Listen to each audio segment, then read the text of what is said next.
ശ്രുതീനാം സൂത്രാണാം സ്മൃതിനിഖിലവേദാനുവചസാം പരം ഹാർദം യുക്തം ഹ്യഖിലചിദചിദ്ഭിന്നമപി ച അഭിന്നം സ്വാഭാവ്യാദ് ഗുണിജ പരമം ബ്രഹ്മകമിദം സമാദിഷ്ടം യൈസ്താൻ അഭി സതതമീഡേ ഗുരുവരാൻ ഭാഗ്യോദയേന ബഹുജന്മസമാർജിതേന സത്സംഗമേവ ലഭതേ പുരുഷോ യദാ Y അജ്ഞാനഹേതുകൃതമോഹമഹാന്ധകാരനാശം വിധായ he തതോദയതേ വിവേകഃ.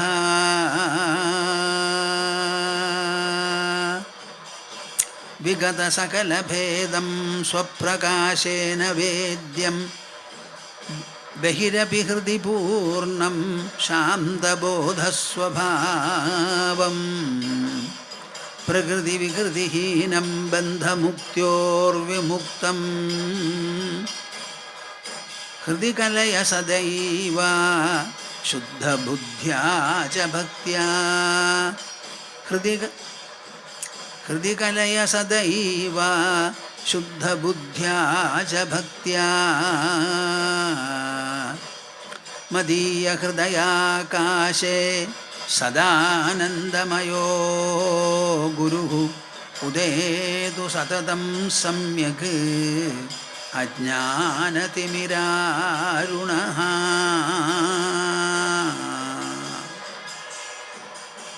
Hari ഓം ഹരി ഓം. എല്ലാവർക്കും കൂടി നമുക്ക് 3 തവണ ഓംകാര ജപം ഒരു തപോനുഷ്ഠാനമായി ചെയ്യാം.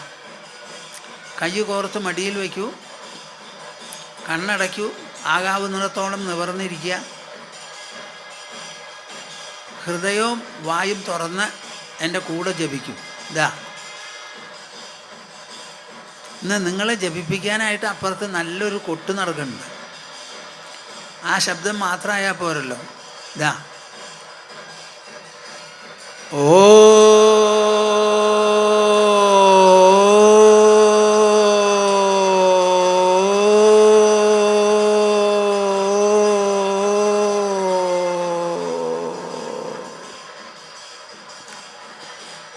പോരാ. ഓ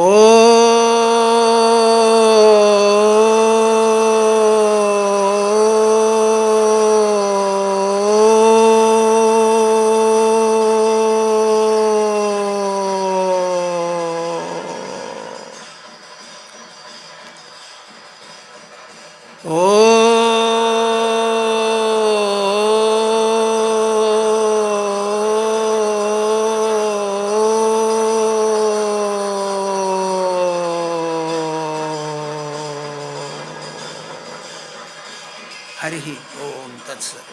ജയ ഗുരു.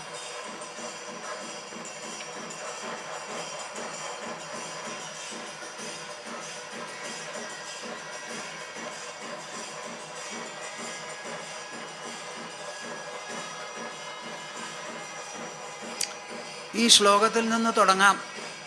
പിന്നെ 3-ാമത്തെ അധ്യായത്തിൽ ഇന്നലെ എടുത്തതും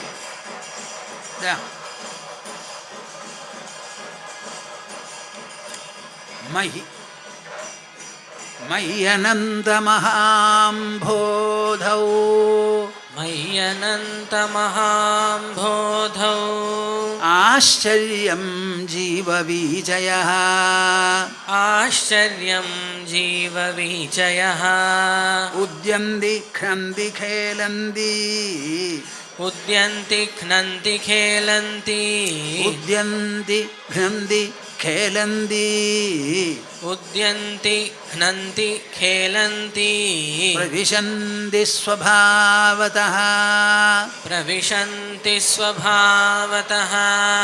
ഇനി 3-ാമത്തെ അധ്യായം. അവിനാശിനമാത്മാനം അവിനാശിനമാത്മാനം ഏകം വിജ്ഞായ തത്വതഃ ഏകം വിജ്ഞായ തത്വതഃ തവാത്മജ്ഞസ്യ ധീരസ്യ തവാത്മജ്ഞസ്യ ധീരസ്യ കഥമർത്ഥാർജനേ രതിഃ കഥമർത്ഥാർജനേ രതിഃ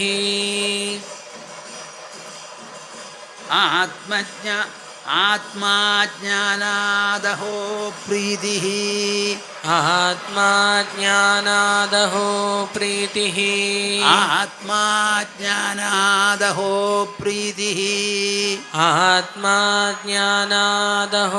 പ്രീതിഃ വിഷയഭ്രമഗോചരേ വിഷയഭ്രമഗോചരേ ശുക്തേരജ്ഞാനതോ ലോഭോ ശുക്തേരജ്ഞാനതോ ലോഭോ യഥാ രജതവിഭ്രമേ യഥാ രജതവിഭ്രമേ വിശ്വം സ്ഫുരതി യത്രേദം വിശ്വം സ്ഫുരതി യത്രേദം വിശ്വം സ്ഫുരതി യത്രേദം വിശ്വം സ്ഫുരതി യത്രേദം തരംഗാ ഇവ സാഗരേ തരംഗാ ഇവ സാഗരേ സോഹമസ്മീതി വിജ്ഞായ സോഹമസ്മീതി വിജ്ഞായ കിം ദീന ഇവ ധാവസി കിം ദീന ഇവ ധാവസി ഇഹാമുത്ര വിരക്തസ്യ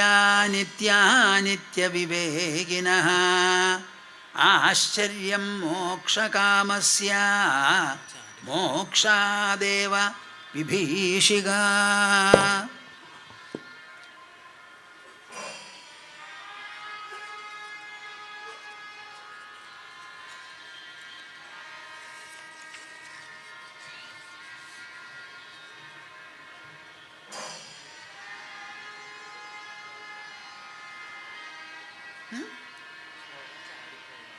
ഓ ശുത്വാഭിയാണ് വേണ്ടത് അല്ലേ? തെറ്റിപ്പോയി ഞാൻ ശ്ലോകം വായിച്ച നമ്പർ ആദ്യം ചൊല്ലാം. ശ്രുത്വാഭിശുദ്ധചൈതന്യം ആത്മാനമതിസുന്ദരം ഉപസ്ഥേത്യന്തസംസക്തോ മാലിന്യമധിഗച്ഛതി.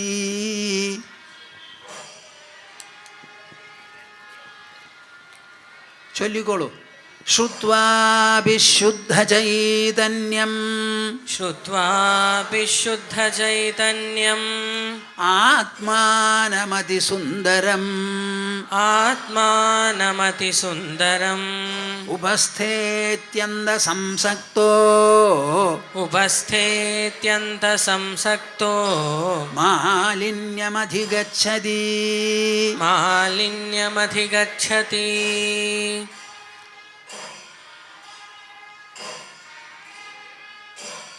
ഈ ആത്മജ്ഞാനം എന്ന് പറയുന്നത് അല്ലെങ്കിൽ ഈശ്വരാനുഭവം നമ്മുടെ മനസ്സിനെയും ബുദ്ധിയെയും എല്ലാ തരത്തിലുള്ള വ്യത്യാസങ്ങളിൽ നിന്നും ബഹുവസ്തുക്കളിൽ നിന്നും എടുത്തു ഉയർത്തി തനിക്കൊന്നും കിട്ടാനില്ല, തേടാനില്ല എന്ന ഒരു സൈക്കോളജിക്കൽ മാനസമായിരിക്കുന്ന നിലയിൽ അവരോധിക്കുന്നതാണ്.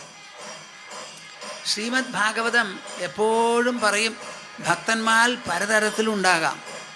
അതിലേറ്റവും വിശേഷപ്പെട്ട ഭക്തൻ, ഉത്തമ ഭക്തൻ ആരാ? ഭഗവാന്റെ പാദങ്ങളെ ഭക്തി എന്ന് പറയുന്ന ചരടുകൊണ്ട് വരിഞ്ഞ് കെട്ടി തൻ്റെ ഹൃദയത്തിൽ നിന്ന് പോകാൻ പറ്റാത്ത വിധത്തിൽ ബന്ധിക്കുന്നവനാണെന്ന്. നോക്കൂ, ആലോചന എങ്ങനെയുണ്ട്. നമ്മുടെ ഈ ഹിന്ദുമതം എന്ന് പറയുന്നത് റിലിജനല്ല, അഭിപ്രായം എന്നുള്ള അർത്ഥത്തിലാണ് മതം നമ്മൾ ഉപയോഗിക്കാറുള്ളത്. നമുക്കിവിടെ ധർമ്മം എന്നൊരു വാക്ക് മാത്രമേ ഉള്ളൂ. ധാരണാത് ധർമ്മ ഇത്യാഹു ധർമ്മോ ധാരയതി പ്രജാഹ. മനുഷ്യൻ്റെ ജീവിതം സന്ധാരണം ചെയ്യുന്നു. ആപത്തിലും സമ്പത്തിലും നന്മയിലും തിന്മയിലും അനുകൂല പ്രതികൂല ഭാവങ്ങളിലും ഉയർച്ച താഴ്ചകളിലും എല്ലാം തന്നെ എന്ന അർത്ഥത്തിലാണ് ധർമ്മം എന്ന ശബ്ദം ഉപയോഗിക്കുന്നത്. നമ്മളെ സന്ധാരണം ചെയ്യുന്നു. ധർമ്മോ ധാരയതി പ്രജാഹ. നമ്മുടെ ധർമ്മം പ്രജകളെ മുഴുവൻ സന്ധാരണം ചെയ്യാണ്. നമ്മളെ സന്ധാരണം ചെയ്യുന്നത് ഭൂമി എന്ന് പറഞ്ഞാൽ നമ്മുടെ ശരീരത്തിനെ നിർത്തി പരിപാലിക്കുന്നത് ഭൂമിയാണ്. നമ്മുടെ ശരീരത്തിനെ ഉജ്ജീവിപ്പിച്ച് നിർത്തുന്നതിൽ കാര്യമായ ഒരു പങ്ക് വായുവിനുണ്ട്, ജലത്തിനുണ്ട്, അഗ്നിക്കുണ്ട്, ആകാശത്തിനുമുണ്ട്. അതൊക്കെ ശരീരത്തിനുള്ളതാണ്. ഈ ഉൾവ്യക്തിത്വം എന്ന് പറയുന്നത് മനസ്സും ബുദ്ധിയും അഹങ്കാരവും കൂടി ചേർന്നാൽ ഉൾവ്യക്തിത്വമായി. ആ ഉൾവ്യക്തിത്വത്തെ സന്ധാരണം ചെയ്യുന്നതിന് ഈ ജഡവസ്തുക്കളൊന്നും ഉതകില്ലല്ലോ. അപ്പം നമ്മുടെ ഉൾവ്യക്തിത്വം, ഇന്നർ പേഴ്സണാലിറ്റി, അതിനെ സസ്റ്റെയിൻ ചെയ്യുന്നത്, സന്ധാരണം ചെയ്യുന്നത് ആരാ എന്താ എന്ന് ചോദിച്ചാൽ അതാണ് നമ്മുടെ ധർമ്മം. ആ ധർമ്മം അനുസരിച്ച് ജീവിക്കുന്ന സമയത്ത് ധർമ്മം നമ്മളെ സംരക്ഷിക്കും. ധർമ്മോ രക്ഷതി രക്ഷിത. ധർമ്മത്തെ നാം പരിപാലിച്ചാൽ അത് നമ്മെയും പരിപാലിക്കും. നമ്മളതിന് വിട്ടാലോ അത് നമ്മളെയും വിടും. അപ്പോൾ ഈ സംരക്ഷണം എന്ന് പറയുന്നത് മുഴുവനും നമ്മളിൽ മാത്രം ആശ്രയിച്ചിരിക്കുന്നതാണ്. ഈശ്വരഭക്തി ഈശ്വരനെ ആശ്രയിച്ചല്ല ഇരിക്കുന്നത്, ഈശ്വരനോട് നമുക്ക് തോന്നുന്ന ഭക്തിയാണ്. അപ്പം ഭക്തിയുടെ ഉറവിടം നമ്മുടെ ഹൃദയമാണ്, ഈശ്വരനല്ല. ഈശ്വരനോട് നമുക്ക് ഭക്തി തോന്നുന്നു. ആ ഭക്തിയുടെ ഉറവിടം നമ്മുടെ മനസ്സാണ്, ആശ്രയം നമ്മുടെ മനസ്സാണ്. ആ ഭക്തിയെ എങ്ങനെ ഏത് ദിശയിലൂടെ നയിക്കണം എന്ന് നിശ്ചയിക്കാൻ നമ്മളാണ്. ആ ശാസ്ത്രമാണ് ശ്രീമദ് ഭാഗവതം. ഭക്തി ഇല്ലെങ്കിൽ വളർത്താൻ എന്താ വഴി? വളർന്ന ഭക്തിയെ വേണ്ടതുപോലെ നയിക്കാൻ എന്താ വഴി? എന്താണ് ഭക്തിയുടെ ലക്ഷ്യം? അതെപ്പോഴാണ് കൈവരിക? ഇതെല്ലാം വിവരിച്ച് തരുന്നതാണ് ശ്രീമദ് ഭാഗവതം. അത് വളരെ പ്രധാനമാണ്, നിങ്ങൾ മനസ്സിലാക്കണം. നമ്മുടെ ധർമ്മത്തിൻ്റെ വിശേഷം എന്താ എന്ന് പറഞ്ഞാൽ അതൊരു മനുഷ്യനെ പൂർണ്ണമായി സ്വതന്ത്രനാക്കുന്നു. അതേസമയം സ്വച്ഛതയുണ്ട്, സ്വാതന്ത്ര്യമുണ്ട് എന്ന് പറഞ്ഞ് കാട് കയറുന്ന ഒരു സ്വഭാവമോ തെറ്റ് ചെയ്യുന്ന സ്വഭാവവും ഇല്ല. നമ്മൾക്ക് എപ്പോഴാണോ ഉൾസുഖം വേണ്ടത്ര കിട്ടുന്നത്, ആ ഉൾസുഖം കിട്ടുന്നതിൻ്റെ ലക്ഷണം ബാഹ്യസുഖം വേണ്ട എന്നുള്ളത് തന്നെ. ബാഹ്യസുഖങ്ങളെല്ലാം കൂടി എടുത്താലും ബ്രഹ്മാനന്ദത്തിൻ്റെ ചെറിയ ഒരംശം പോലും ആകുന്നില്ല എന്ന് ഉപനിഷത്തുകൾ പ്രഖ്യാപിക്കുന്നു. അപ്പോൾ നമുക്ക് ഈ ആത്മാഹ്ലാദം, ആത്മാനന്ദം, ബ്രഹ്മാനന്ദം, അതിൻ്റെ താക്കോല് കയ്യിൽ കിട്ടിയാൽ പിന്നെ പുറത്തേക്കുള്ള ഓടിപ്പാച്ചലൊക്കെ നിൽക്കുമല്ലോ. പ്രത്യഗ് വിമർശാതിശയേന പുംസാം പ്രാചീനഗന്ധേഷു പലായിതേഷു പ്രാദുർഭവേത് കാചിദജാഡ്യനിദ്രാ പ്രപഞ്ചചിന്താം പരിവർജയന്തി. പ്രത്യഗ് വിമർശാതിശയേന പുംസാം പ്രാചീനഗന്ധേഷു പലായിതേഷു. ഈ ആത്മാവിനെക്കുറിച്ച് പരിചിന്തനം നടത്തുന്നത് എന്തിനു വേണ്ടിയിട്ടാണ്? ആ ആത്മസാക്ഷാത്കാരത്തിന് കുറച്ച് സമയം പിടിക്കാം. പക്ഷേ ഈ പരിചിന്തനത്തിന് എന്താണ്? പ്രാചീനഗന്ധേഷു പലായിതേഷു. എത്രത്തോളം നിങ്ങൾ ആത്മചിന്തനം ചെയ്യുന്നുവോ അത്രത്തോളം മനസ്സിൽ നിന്ന് ആ പരിചിന്തനം വേണ്ടതുപോലെ ചെയ്താൽ ബാഹ്യവസ്തുക്കളോടുള്ള ഇണക്കവും ആശയും വാസനയൊക്കെ ഉണ്ടല്ലോ, അത് ഓടിപ്പോവുന്ന മണ്ടും. പ്രാചീനഗന്ധേഷു പലായിതേഷു പ്രത്യഗ് വിമർശാതിശയേന പുംസാം.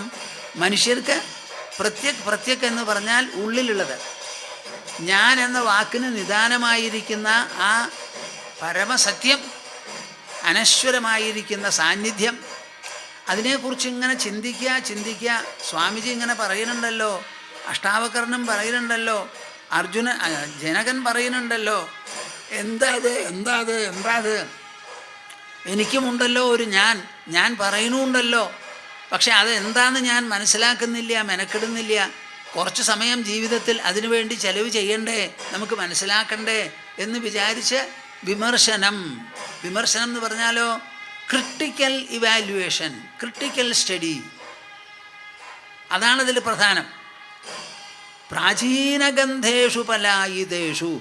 അങ്ങനെ വരുമ്പോൾ നമ്മുടെ മനസ്സിൽ നിന്നുള്ള വാസനകളും ആഗ്രഹങ്ങളും ആശകളുമെല്ലാം തനിയെ പോയി പോകും. അങ്ങനെ വന്നാലോ പ്രാദുർഭവേത്, എപ്പോഴെങ്കിലും ഒരു സമയത്ത് ഉദിക്കും. കാചിത്, എന്തോ ഒന്ന്. എന്താ അത്? നമ്മുടെ ഭാഷയിൽ നമ്മുടെ അനുഭവത്തിൽ പറഞ്ഞ് മനസ്സിലാക്കുകയാണെങ്കിൽ അജാഡ്യനിദ്ര. കേൾക്കുന്നുണ്ടോ നിങ്ങൾ? ഓർമ്മ വയ്ക്കുമോ? അജാഡ്യനിദ്ര, ഉറക്കം തന്നെയാ. പക്ഷെ ആ ഉറക്കത്തിൽ ജഡത്വം ഉണ്ടാവില്ല. ഉറങ്ങിക്കിടക്കണ ആളറിയാതെ നമുക്ക് എന്ത് വേണമെങ്കിൽ ചെയ്യാം. ഇതങ്ങനെയല്ല, ആ ജാഡ്യം എന്ന് പറയുന്നത് ഉണ്ടാവില്ല. അപ്പം ഞാൻ ഉറങ്ങുന്നു എന്ന് പറയുന്ന ഒരു നില. നമ്മൾ ഉറങ്ങുകയാണെങ്കിൽ ബാക്കിയുള്ളതൊക്കെ വിട്ടിട്ട് വേറെ എന്തിനെയോ കിടന്ന് പിടിച്ചിട്ടുണ്ടല്ലോ, പുണർന്നിരിക്കുകയാണല്ലോ. ഒന്നിലോ നമ്മൾ കെട്ടിപ്പുണരണം, അല്ലെങ്കിൽ അത് നമ്മെ കെട്ടിപ്പുണരണം, എന്നിട്ട് അമർത്തി വെച്ചുകൊണ്ടിരിക്കുകയാണ്. അതെന്താണെന്ന് നമുക്ക് മനസ്സിലാവുന്നില്ല. ഈ അജാഡ്യനിദ്ര എന്ന് പറയുന്ന അനുഭവം നമുക്ക് വരുമ്പോൾ അതിനെയാണ് അറിഞ്ഞോ അറിയാതെയോ സമാധി എന്നൊക്കെ പറയുന്നത്. അത് അനുഭവപ്പെട്ടാൽ പ്രാദുർഭവേത് കാചിദജാഡ്യനിദ്ര പ്രപഞ്ചചിന്താം പരിവർജയന്തി. ഈ പ്രപഞ്ചത്തെ സംബന്ധിച്ച എല്ലാ ചിന്തകളെയും നൂലാമാലുകളെയും ഉപേക്ഷിച്ചുകൊണ്ട്, വിട്ടുകൊണ്ട്, അതിൻ്റെ ആ കണക്ഷൻ ഇണക്കം പോലും മുറിച്ചുകൊണ്ടാണ് ഇത് അനുഭവപ്പെടുക എന്ന്. അത് വളരെ വിശേഷമാണ്. നമ്മൾ ആലോചിച്ച് നോക്കണം. എന്തിനാ ഞാനിത് പറഞ്ഞത്? ആത്മജ്ഞാനം എന്ന് പറയുന്നത് എപ്പോഴും ആഗ്രഹമില്ലായ്മയോടുകൂടി ചേർന്ന് പോകുന്നതാണ്. രണ്ടും സമാന്തരമാണ്. എത്ര ആഗ്രഹങ്ങൾ കുറഞ്ഞോ അത്രത്തോളം നിങ്ങൾക്ക് ആത്മാനുഭവം ഉണ്ടാവും. എത്ര ആത്മാനുഭവം ഉണ്ടായോ അത്രത്തോളം ആഗ്രഹങ്ങളില്ലാതെയാവും. വളരെ പ്രത്യേകിച്ച് മനസ്സിലാക്കേണ്ടതാണ്. അപ്പോൾ ജനക മഹാരാജാവിനെ തിരുത്താൻ വേണ്ടി പറഞ്ഞു കൊടുക്കുകയാണ്, ശ്രുത്വാ വിശുദ്ധ ചൈതന്യം ആത്മാനമതിസുന്ദരം. ആത്മാവിനെ പറ്റി ഒരു പ്രവക്താവ് സദ്ഗുരു പറയുമ്പോഴാണ് നമ്മൾ ആദ്യമായി കേൾക്കുന്നത്. ഇല്ലെങ്കിൽ അവരെഴുതിയ പുസ്തകത്തിൽ വായിക്കുമ്പോൾ മനസ്സിലാവും. ശ്രുത്വാഭി, കേട്ടിട്ട്. എന്ത്? ശുദ്ധ ചൈതന്യം ആത്മാനം അതിസുന്ദരം. ഈ ആത്മാ എന്ന് പറയുന്നത് നമ്മുടെ ശരീരത്തിനെ പോലെ ഒരു സാധനമല്ല, കരിമ്പന പോലെ. ഈ ശരീരത്തിലുള്ള കാറ്റിന് എന്തെങ്കിലും ഒരു മൂർത്തിഭാവമുണ്ടോ? ഇല്ല. ശരീരത്തിലുള്ള വെള്ളത്തിന് മൂർത്തിഭാവമുണ്ടോ? ഇല്ല. ആകാശത്തിനുണ്ടോ? ഇല്ല. പിന്നെ ആത്മാവിനുണ്ടാവുക. അപ്പം നിങ്ങൾ ആത്മാ എന്ന് പറയുമ്പോൾ ജീവാത്മാ, പരമാത്മാ, ആ മാവ് പോലെ ഒന്നാണ്, ശരീരം പോലെ ഒന്നാണെന്ന് വിചാരിക്കരുത്. ഈ വിദ്യുത് ശക്തി നമ്മൾ കൊണ്ടുപോകാനായിട്ട് വയറൊക്കെ ഉപയോഗിക്കുന്നുണ്ട്. അത് കട്ടിയായിട്ടുള്ളൊരു സാധനമാണ്, ലോഹമാണ്, മെറ്റലാണ്. പക്ഷേ അതിലൂടെ പാസ് ചെയ്യുന്ന വിദ്യുത് ശക്തി അതിന് ഈ പറഞ്ഞ രൂപമോ കനോ കട്ടിയോ ഒക്കെ ഉണ്ടോ? അപ്പം ശരീരത്തിൽ സർവത്ര വ്യാപിച്ചിരിക്കുന്ന ആത്മാ ഒരു ചൈതന്യമാണ്, ശുദ്ധ ചൈതന്യം. ബാക്കിയുള്ളതൊക്കെ ജഡം, ജഡത്വം. ആ ശുദ്ധ ചൈതന്യമാണ് ആത്മാനം അതിസുന്ദരം. അത് വളരെ സുന്ദരവുമാണ്. ആത്മാനുഭവം വളരെ വിശേഷപ്പെട്ടതാണ്. ഇന്നാൾ ഞാൻ പറഞ്ഞുല്ലോ, ഒരു പൂന്തോട്ടത്തിൽ പോയി അവിടെയുള്ള നല്ല നല്ല പൂക്കളെ കാണിക്കുമ്പോൾ ഈ പൂ വളരെ വിശേഷപ്പെട്ടതാണെന്ന് തോന്നി, നമുക്ക് സന്തോഷം തോന്നുന്നുണ്ടെങ്കിൽ ആ പൂവിനെ വിശേഷപ്പെട്ടതാണ് എന്ന് ചൂണ്ടിക്കാണിക്കുന്ന ബുദ്ധി, ആ ബുദ്ധിയല്ലേ ശരിയായിട്ടുള്ള സുന്ദരി? ചോദിച്ചുവല്ലോ അന്ന് ഞാൻ. അപ്പം ആത്മാനം അതിസുന്ദരം. ലോകത്തിലുള്ള എല്ലാ സൗന്ദര്യങ്ങളെയും കണ്ട് വിലമതിച്ച് നമ്മുടെ മനസ്സിൽ സന്തോഷമോ സൗഖ്യമോ ഉണ്ടാക്കുന്നുണ്ടെങ്കിൽ അത് നമ്മുടെ ബുദ്ധിയാണ്. അപ്പോൾ ബുദ്ധിക്കാണ് കൂടുതൽ സൗന്ദര്യം, ബുദ്ധിക്കാണ് കൂടുതൽ സൗന്ദര്യം. അപ്പോൾ ഏറ്റവും സുന്ദരതരം സുന്ദരം ആരാ? ആത്മാ. അങ്ങനെയുള്ള ഒരു ആത്മാവുണ്ടെന്നും പറഞ്ഞ് അത് മനസ്സിലാക്കി അനുഭവിച്ചു കഴിഞ്ഞാൽ, എൻ്റെ ജനക ഉപസ്ഥേ അത്യന്ത സംസക്തോ മാലിന്യമധിഗച്ഛതി. ഉപസ്ഥേന്ദ്രിയം, ജനനേന്ദ്രിയം, അതിൽ അത്യന്ത സംസക്ത, അതിൽ ക്രമത്തിലധികം ഒരാസക്തി എന്താ? ബാക്കിയെല്ലാം പോലെ അത് മാത്രമേ ഉള്ളൂ, അതാണ് വിശേഷം, അതിനു വേണ്ടിയിട്ടാണ് ജീവിതം. എപ്പോഴാണ് അത് തുടങ്ങണത്? യുവത്വത്തിൻ്റെ തുടക്കത്തിൽ. അത് കഴിഞ്ഞാൽ യുവത്വം പോകുന്നതോടുകൂടി ശരീരത്തിന് ഒരു ശേഷിയും ഇല്ലാതെ ആയിത്തീരുന്നു. അങ്ങനെ ഇടയ്ക്ക് വന്ന് കുറേ കഴിഞ്ഞാൽ പോകുന്ന ഒരു പ്രത്യേക ആകർഷണ വികർഷണമുണ്ടല്ലോ. അതിനെ നമ്മൾ എന്തിനാ സ്ഥായിയായ ഒരു ഭാവത്തോടു കൂടി കണക്കാക്കുന്നത്? ഊണ് കഴിക്കുന്നത് പോലെ, മലമൂത്ര വിസർജനങ്ങൾ നടത്തുന്നത് പോലെ, വേർക്കുന്നത് പോലെ അതിനൊരു സാമാന്യ സ്ഥാനം കൊടുത്താൽ മതി. ആ സാമാന്യ സ്ഥാനം കൊടുക്കുന്ന സമയത്ത് തന്നെത്താനെ നമ്മുടെ മനസ്സും എല്ലാം മാറിത്തുടങ്ങും. അത് ഈ ആത്മജ്ഞാനത്തിന് വളരെ വിശേഷമാണ്. അപ്പോൾ ഈ ആത്മജ്ഞാനം ഞാനെന്ന് പറഞ്ഞാൽ പോരാ, ആ തത്വജ്ഞൻ എങ്ങനെയാണ് ഇരിക്കുക, എന്താണ് വിലമതിപ്പ്, അതാണ് വ്യക്തമാക്കുന്നത്. ഉപസ്ഥേത്യന്ത സംസക്തോ മാലിന്യമധിഗച്ഛതി. ജനക മഹാരാജാവ്, നമ്മുടെ ഇവിടെ ക്ഷത്രിയന്മാർക്ക് മാത്രമേ ബഹുഭാര്യാത്വമുള്ളൂ. അതിനുള്ള കാരണവും ഞാൻ പലപ്പോഴും പറയാറുണ്ട്. സ്വാതന്ത്ര്യം കിട്ടുന്ന സമയത്ത് 600 ചില്ലാനം നാട്ടുരാജ്യങ്ങളുണ്ടായിരുന്നു ഇന്ത്യയിൽ. അപ്പം അതിന് മുൻപ്, ബ്രിട്ടീഷുകാർ വരുന്നതിന് മുമ്പ് ഇവിടെ എത്ര രാജ്യങ്ങളുണ്ടായിരിക്കും? നിങ്ങൾ ആലോചിച്ച് നോക്കൂ. രാജാക്കന്മാരും അനവധി ഉണ്ടാവും, 1000 1000 ചില്ലാനൊക്കെ ഉണ്ടാവും. അവർ തമ്മിൽ യുദ്ധം ചെയ്ത് രാജ്യത്തിൻ്റെ അതിർത്തി കൂടുതൽ വികസിപ്പിച്ച് രാജാവ് ചക്രവർത്തിയാകുന്ന ഒരു വലിയ വിനോദവും ഒരു മത്സരവും അവർക്ക് വിധിച്ചിട്ടുണ്ട്. അതിൽ പങ്കെടുത്ത് മരിക്കുന്നത് ആരാ? പുരുഷന്മാരാണ്. അപ്പോൾ പുരുഷന്മാർ മരിക്കുന്നത് കൊണ്ട് സ്ത്രീകളുടെ സംഖ്യ കൂടും. അങ്ങനെ വന്നാൽ എന്തു വേണം?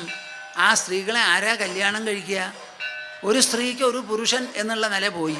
അങ്ങനെ വരുമ്പോൾ ഒരു പുരുഷന് ഒന്നിലധികം സ്ത്രീകളെ വിവാഹം കഴിക്കാൻ അനുവദിച്ചേ പറ്റൂ.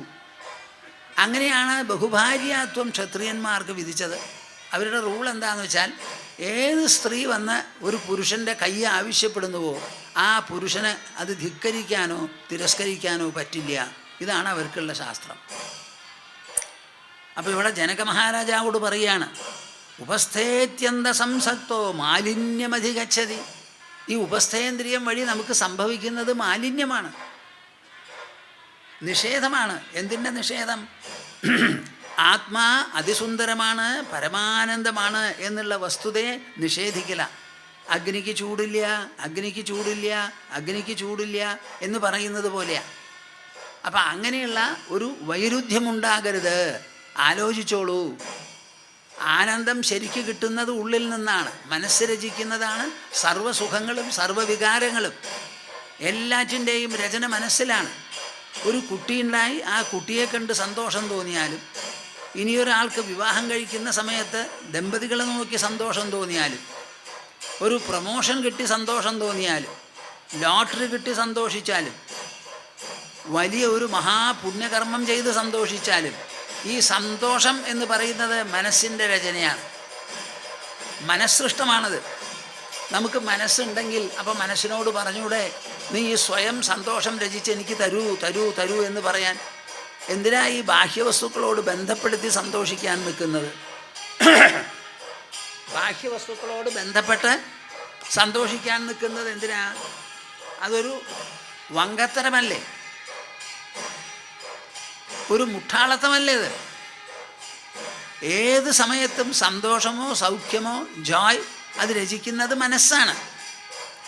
അപ്പം മനസ്സാണ് രചിക്കുന്നത് എന്നുണ്ടെങ്കിൽ ആ മനസ്സിനോട് നേരിട്ട് പറഞ്ഞൂടെ? നമ്മൾ മനസ്സിൻ്റെ ഉടമസ്ഥന്മാരാ. നിങ്ങളുടെ മനസ്സിനെ ഒരാൾക്കും ആക്സസ് ചെയ്യാൻ, അതിൻ്റെ അടുത്ത് കൂടാൻ പറ്റില്ല. ആർക്കും നിങ്ങളുടെ മനസ്സ് വെളിപ്പെടില്ല, അവരവർക്ക് മാത്രമേ വെളിപ്പെടൂ. അങ്ങനെയുള്ള മനസ്സ് നമ്മുടെ കയ്യിലുള്ളപ്പോൾ അതിൻ്റെ മാത്രം രചനയാണ് സന്തോഷം എന്നിരിക്കെ നമ്മൾ സന്തോഷത്തിന് നേരിട്ട് താക്കോലിട്ട് തുറക്കുകയല്ലേ വേണ്ടത്? അതാണ് ഈ ആത്മജ്ഞാനത്തിന് ഇത്ര പ്രസക്തി ലോകത്തിൽ. ചെറുപ്പകാലം മുതൽക്ക് തന്നെ ബാക്കിയൊന്നും വേണ്ട എന്ന് പറഞ്ഞ് സന്യസിക്കുന്ന കുട്ടികൾ ഇപ്പോഴും നമ്മുടെ രാജ്യത്തുണ്ട്. അവർക്ക് എന്തെങ്കിലും നഷ്ടപ്പെടുന്നുണ്ടോ? ഒന്നും നഷ്ടപ്പെടുന്നില്ല.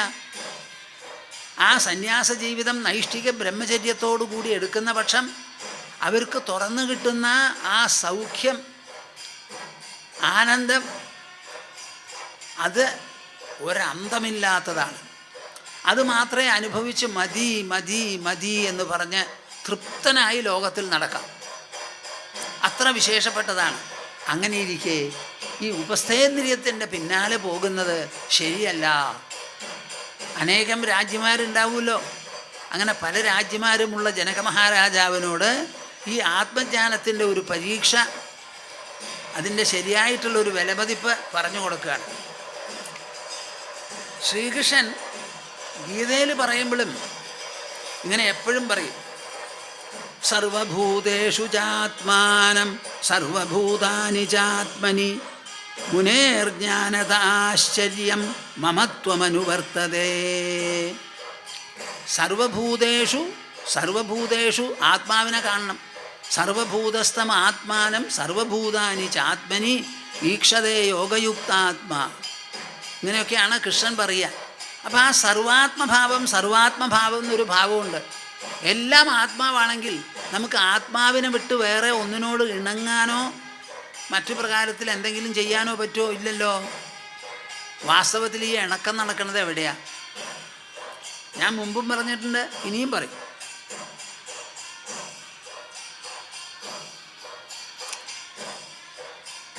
ഒരമ്മ തൻ്റെ കുട്ടിയെ ഒന്ന് കെട്ടിപ്പിടിച്ചു. കുട്ടി പുറത്തു പോയി കുറേ കാലം കഴിഞ്ഞ് വന്നിരിക്കുകയാണ് മകൻ. അപ്പം ആ കെട്ടിപ്പിടിക്കുന്ന സമയത്ത് അമ്മയ്ക്കുമുണ്ട് ഒരു നിർവൃതി, മകനുമുണ്ട് ഒരു നിർവൃതി. പക്ഷേ ഈ കെട്ടിപ്പിടിക്കൽ എന്നുള്ള അനുഭവം ദേഹത്തിലുണ്ടാകുന്നുവോ മനസ്സിലുണ്ടാകുന്നുവോ? ഒന്ന് പറയുന്നപ്പ, ദേഹത്തിലോ മനസ്സിലോ? ഞങ്ങൾ കെട്ടിപ്പിടിക്കണു എന്നുള്ള അനുഭവം മനസ്സിലാണ്. ഈ മനസ്സിൽ കെട്ടിപ്പിടിക്കാൻ ഒരമ്മ വേറെ മകൻ വേറെ എന്ന് രണ്ടുണ്ടോ? മനസ്സിലായില്ലേ എൻ്റെ ചോദ്യം? അമ്മാനുഭവം മനസ്സിലാണ്, പുത്രാനുഭവം മനസ്സിലാണ്. ആ മനസ്സിലാണ് ഈ സംയോഗത്തിൻ്റെ സംയോഗവും നടക്കുന്നത്. അങ്ങനെ ഉള്ളിൽ രണ്ടെണ്ണം ഉണ്ടോ അങ്ങനെ ഒന്ന് മറ്റൊന്നിനോട് ഇണങ്ങാൻ? ഇല്ലല്ലോ. സർവഭൂതസ്ഥമാത്മാനം, എല്ലാ ഭൂതങ്ങളിലുമുള്ള ആത്മ. സർവഭൂതാനി ചാത്മനി, എല്ലാ ഭൂതങ്ങളെയും തന്നിലും കണ്ട് ഈക്ഷേത യോഗയുക്താത്മാ സർവത്ര സമദർശന. ഇങ്ങനെ ആവുമ്പോൾ സമദർശനം വരും. എല്ലാറ്റിലും ഒരൊറ്റ അസ്തിത്വം തന്നെയാണ്. അത് പല പ്രകാരത്തിൽ പ്രതിഭാസിക്കുന്നുണ്ടെങ്കിലും സമുദ്രത്തിൽ എത്രയോ തരംഗങ്ങൾ വരുന്നു, കുമിളകൾ ഉണ്ടാവുന്നു, പലതരത്തിലുള്ള പതയും നൊരയും ഒക്കെ ഉണ്ട് സമുദ്രത്തിൽ. പക്ഷേ ഇതിൻ്റെ ഉള്ളിൽ കിടന്ന് കളിക്കുന്നത് ഒരൊറ്റ ജലമാണ്, ഉപ്പുവെള്ളമാണെന്ന് നമുക്ക് മനസ്സിലാവണില്ലേ? അതേപോലെ ഇതിന് അനുഭവം വരും. സർവഭൂതേഷു ചാത്മാനം സർവഭൂതാനി ചാത്മനി മുനേർജ്ഞാനതാശ്ചര്യം മമത്വമനുവർത്തതേ. ചൊല്ലിക്കോളൂ. സർവഭൂതേഷു ചാത്മാനം സർവഭൂതേഷു ചാത്മാനം സർവഭൂതാനി ചാത്മനി സർവഭൂതാനി ചാത്മനി മുനേർജാനതാശ്ചര്യം മുനേർജാനതാശ്ചര്യം മമത്വമനുവർത്തതേ. മമത്വമനുവർത്തതേ. മമത്വം അനുവർത്തതേ. മമത്വം അനുവർത്തതേ. നമ്മുടെ ഈ മമതയെ പറ്റി പറയാം. നമുക്ക് ജീവിതത്തിൽ എന്താ രണ്ടെണ്ണാണ് നമുക്ക് തടസ്സങ്ങളോ ശത്രുക്കളോ. ഒന്ന് അഹങ്കാരം, രണ്ടാമത് മമത, മൂന്നാമത് ആശകൾ. ഇത് മൂന്നെണ്ണാണ് നമുക്കുള്ള തടസ്സം. ഇവിടെ പറയണു സർവഭൂതേഷു ചാത്മാനം സർവഭൂതാനി ചാത്മനി മുനേർജാനത. എല്ലാ ഭൂതങ്ങളിലും തൻ്റെ സ്വന്തം ആത്മസാന്നിധ്യം എങ്ങനെയുണ്ടോ ഈ ശരീരത്തിൽ, അതുപോലെ അത് വ്യാപിച്ച എല്ലാ ദിക്കിലുമുണ്ട്, എല്ലാ ശരീരങ്ങളിലുമുണ്ട്. നിങ്ങളെല്ലാവരും ഇവിടെ ഇരിക്കണം.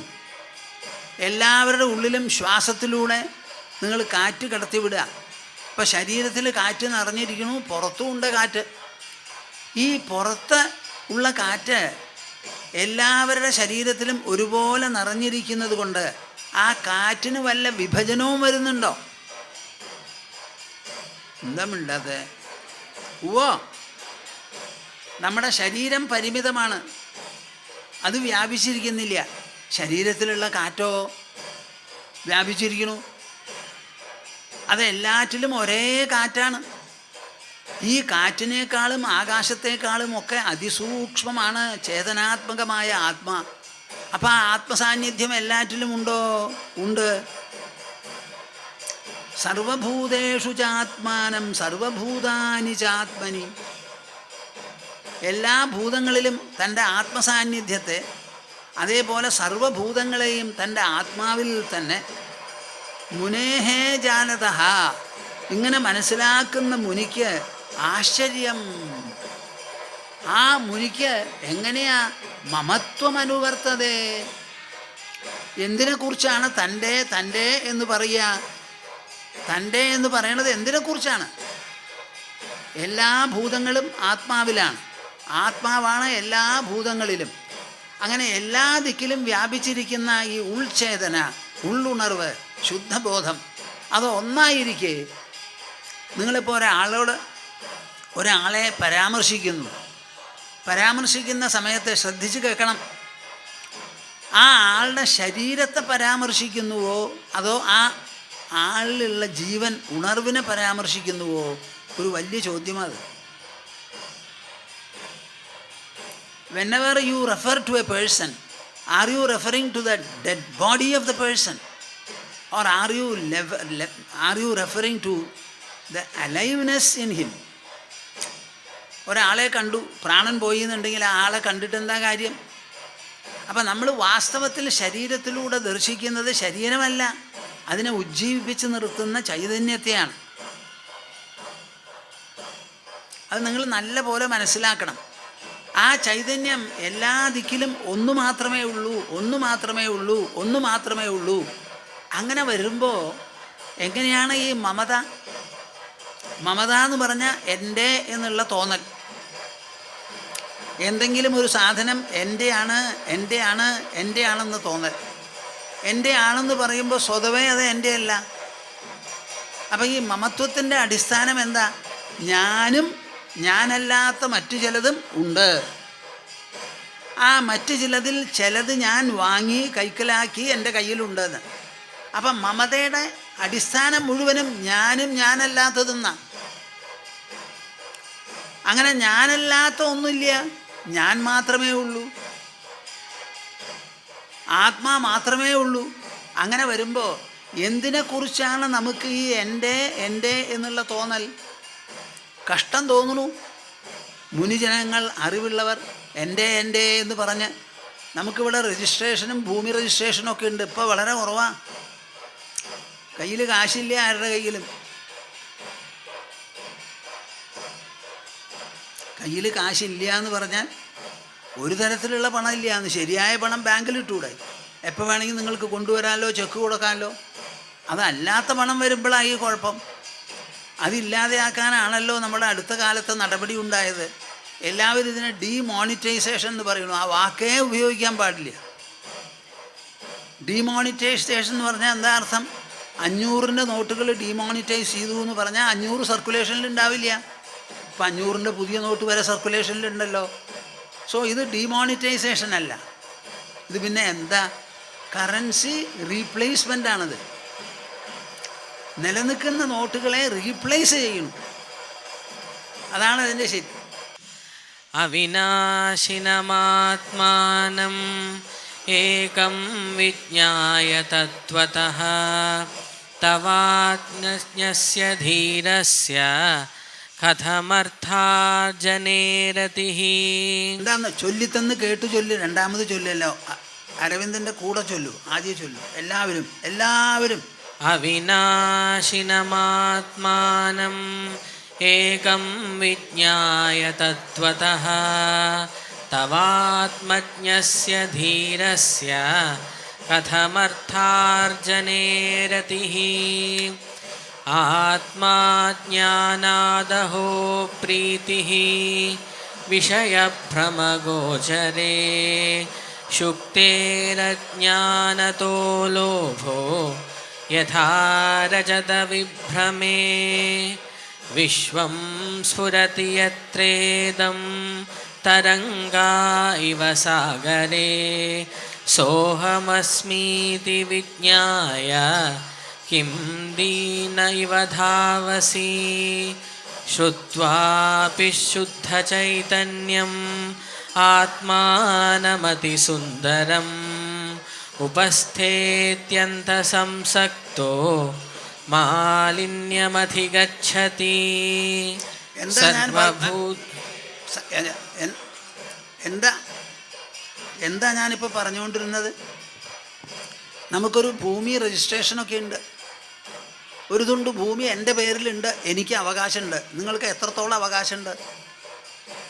ഒരു 10 സെൻറ്റ് ഭൂമി ഉണ്ടെങ്കിൽ ആ 10 സെൻറ്റിൻ്റെ ഉള്ളിൽ ഭൂമിയുടെ അങ്ങേ അറ്റം വരെ കുഴിച്ചു ചെല്ലാനുള്ള അവകാശം നിങ്ങൾക്കുണ്ടോ? ആ 10 സെൻറ്റിൻ്റെ മുകളിൽ ആകാശത്തിൻ്റെ അറ്റം വരെ അങ്ങോട്ട് പോകാനുള്ള അധികാരം നിങ്ങൾക്കുണ്ടോ? ഇല്ല. ഈ ഭൂമി ആരുടെയുമല്ല. ഭൂമി ഭൂമിയായിട്ട് നിൽക്കുന്നത് കൊണ്ട് നമുക്ക് അതിൻ്റെ മുകളിൽ പാർക്കാൻ പറ്റുന്നു എന്ന് മാത്രമേ ഉള്ളൂ. അങ്ങനെ വരുമ്പോൾ ഈ രജിസ്ട്രേഷൻ എന്താ അർത്ഥം? ഒരാളും അതിനെ വെച്ച് അഹങ്കരിക്കുന്നു. നമ്മൾ പോകുമ്പോൾ ഈ രജിസ്റ്റേർഡ് ഭൂമിയും വിട്ടിട്ടാണ് പോണത്. രജിസ്ട്രേഷൻ ഡീഡ്, ആ പത്രവും ആധാരവും വിട്ടിട്ട് വേണം നമുക്ക് പോവാൻ. അങ്ങനെ നിങ്ങളുടെ കുട്ടികളെ എൻ്റെ എന്ന് പറയുന്നു, നിങ്ങൾക്ക് നിങ്ങളുടെ കൂടെ കൊണ്ടുപോകാൻ പറ്റുമോ? ആ കുട്ടിയുടെ കൂടെ അച്ഛനെയും അമ്മയും കൊണ്ടുപോകാൻ പറ്റുമോ? അപ്പോൾ എന്താ ഈ എൻ്റെ എന്ന് പറയുന്നതിനർത്ഥം? ഇവിടെ എല്ലാം കൂടി അസ്തിത്വം ഒന്നല്ലേ ഉള്ളൂ. അപ്പം പിന്നെ മമത്വത്തിന് എന്താണ് അർത്ഥം? അപ്പോൾ എൻ്റെ എന്ന് പറയാൻ ഒന്നുമില്ല. നേരെ മറിച്ച് എല്ലാവരുടെയും എന്ന് പറഞ്ഞോളൂ. ഡൽഹിയിൽ ഞങ്ങൾക്കൊരു സെൻറ്ററുണ്ട്, centre for inner resources development, ആത്മീയ വികാസ കേന്ദ്രം എന്നാണ് അതിന് പേര്. ആത്മീയ വൈഭവ വികാസ കേന്ദ്രം. അപ്പോൾ അതിന് തറക്കല്ലിടുന്ന സമയത്ത് ഞാൻ അവിടെ സംസാരിക്കുകയുണ്ടായി. എന്നിട്ട് പറഞ്ഞു, നമ്മളിവിടെ ഒരു സെൻറ്റർ ഉണ്ടാക്കുന്നുണ്ട്, അതിവിടെ വസുന്ധരയിലാണ്. അത് മുഴുവനും വസുന്ധരയിൽ തന്നെ ഇരിക്കും. വസുന്ധരക്കാരുടെ പഞ്ചായത്തിൻ്റെയോ അല്ല കോർപ്പറേഷൻ്റെയോ ആയിട്ടിരിക്കും. ഒരു കാലത്തും ഈ കെട്ടിടം ഒരാൾക്ക് ഇവിടെ നിന്ന് കൊണ്ടുപോകാൻ പറ്റില്ല. ഞങ്ങളതിൽ താമസിക്കണമെന്ന് മാത്രം. ഞങ്ങളുടെ ശരീരം വീണു പോയാൽ വേറെ വല്ലവരും ഉണ്ടെങ്കിൽ അവർക്ക് താമസിക്കാം, അല്ലെങ്കിൽ സർക്കാർ അവസാനം എടുത്തുകൊണ്ട് പോകും. എല്ലാം അങ്ങനെയാണ് കൂട്ടരെ. നിങ്ങളിത് നല്ല പോലെ മനസ്സിലാക്കുന്നു. നമ്മുടെ മനസ്സിലുള്ള തെറ്റിദ്ധാരണയൊന്നും മാറ്റി എഴുതൂ. മമത്വത്തിന് എന്താണ് അടിസ്ഥാനം എന്നാണ് ചോദിക്കുന്നത്. അത് വളരെ പ്രധാനപ്പെട്ട ഒരു കാര്യമാണ്. ഞാനെന്ന ഭാവമതു തോന്നുന്നതാകിൽ അഖിലം ഞാനിതെന്ന വഴി തോന്നേണമേ വരദ നാരായണായ ഹരേ. എന്താ ഇതിനർത്ഥം? ഞാനെന്ന ഭാവം തോന്നാതിരിക്കണം. അങ്ങനെ തോന്നുകയാണെങ്കിലോ അഖിലം ഞാനിതെന്ന വഴി തോന്നേണമേ. ഇതാണ് നമ്മുടെ മനസ്സിൽ. വളരെ ഭംഗിയായിട്ട് പറഞ്ഞിട്ടുണ്ട് എഴുത്തച്ഛൻ അതിൽ. അപ്പം ആ മമത്വത്തിന് അർത്ഥമില്ല. സിംഹാസനത്തിലിരുന്നോളൂ, രാജ്യം ഭരിച്ചോളൂ. ജനകന് മുൻപ് മുൻ രാജാക്കന്മാർ ഭരിച്ചു, ജനകന് ശേഷം പിൻ രാജാക്കന്മാർ ഭരിക്കും. ആ സിംഹാസനമായി തന്നെ മിഥിലാപുരിയിൽ കൂടും. ഒന്നും നമ്മുടെയല്ല എന്ന് പറഞ്ഞ് മനസ്സിലാക്കി കൊടുക്കണം. എപ്പോഴും അങ്ങനെയാണ്. ജനക മഹാരാജാവിൻ്റെ ജ്ഞാനത്തെപ്പറ്റി പറയുന്നത് എന്താന്ന് പറഞ്ഞാൽ, മിഥില മുഴുവൻ കത്തി നശിച്ചാലും എനിക്ക് ഒരു കുറവും വരുന്നില്ല എന്ന് പറഞ്ഞു അത്ര അദ്ദേഹം. മിഥിലാപുരി മുഴുവനും ദഹിച്ചാലും ശരി എനിക്കൊന്നും സംഭവിക്കുന്നില്ല എന്ന് പറഞ്ഞ മഹാജ്ഞാനിയാണ് ഈ ജനക മഹാരാജാവ്. ആസ്ഥിത പരമാദ്വൈതം മോക്ഷാർത്ഥേ വ്യവസ്ഥിത ആശ്ചര്യം കാമവശഗോ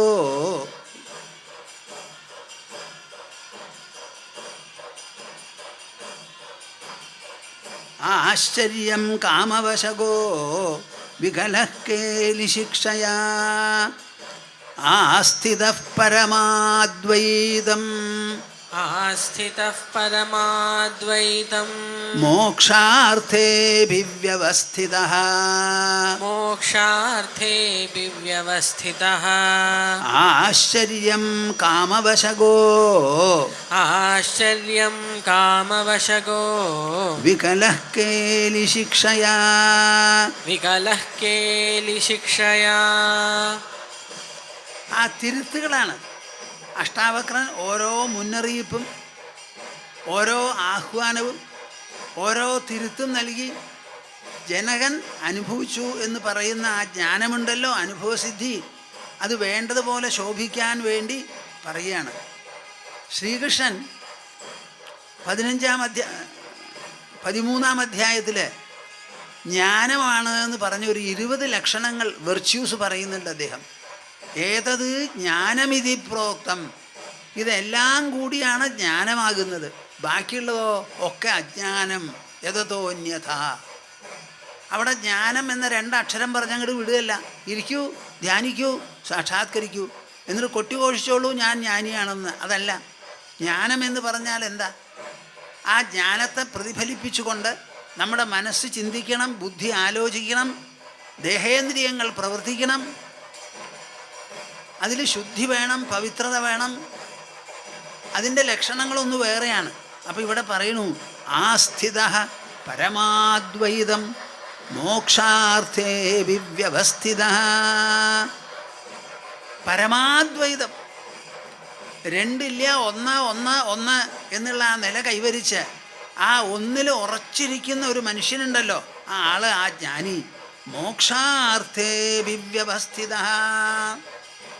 മോക്ഷം, അതിലും നല്ല ഉറപ്പ്, ജീവൻ മുക്തനായിരിക്കുന്ന ഒരാൾ.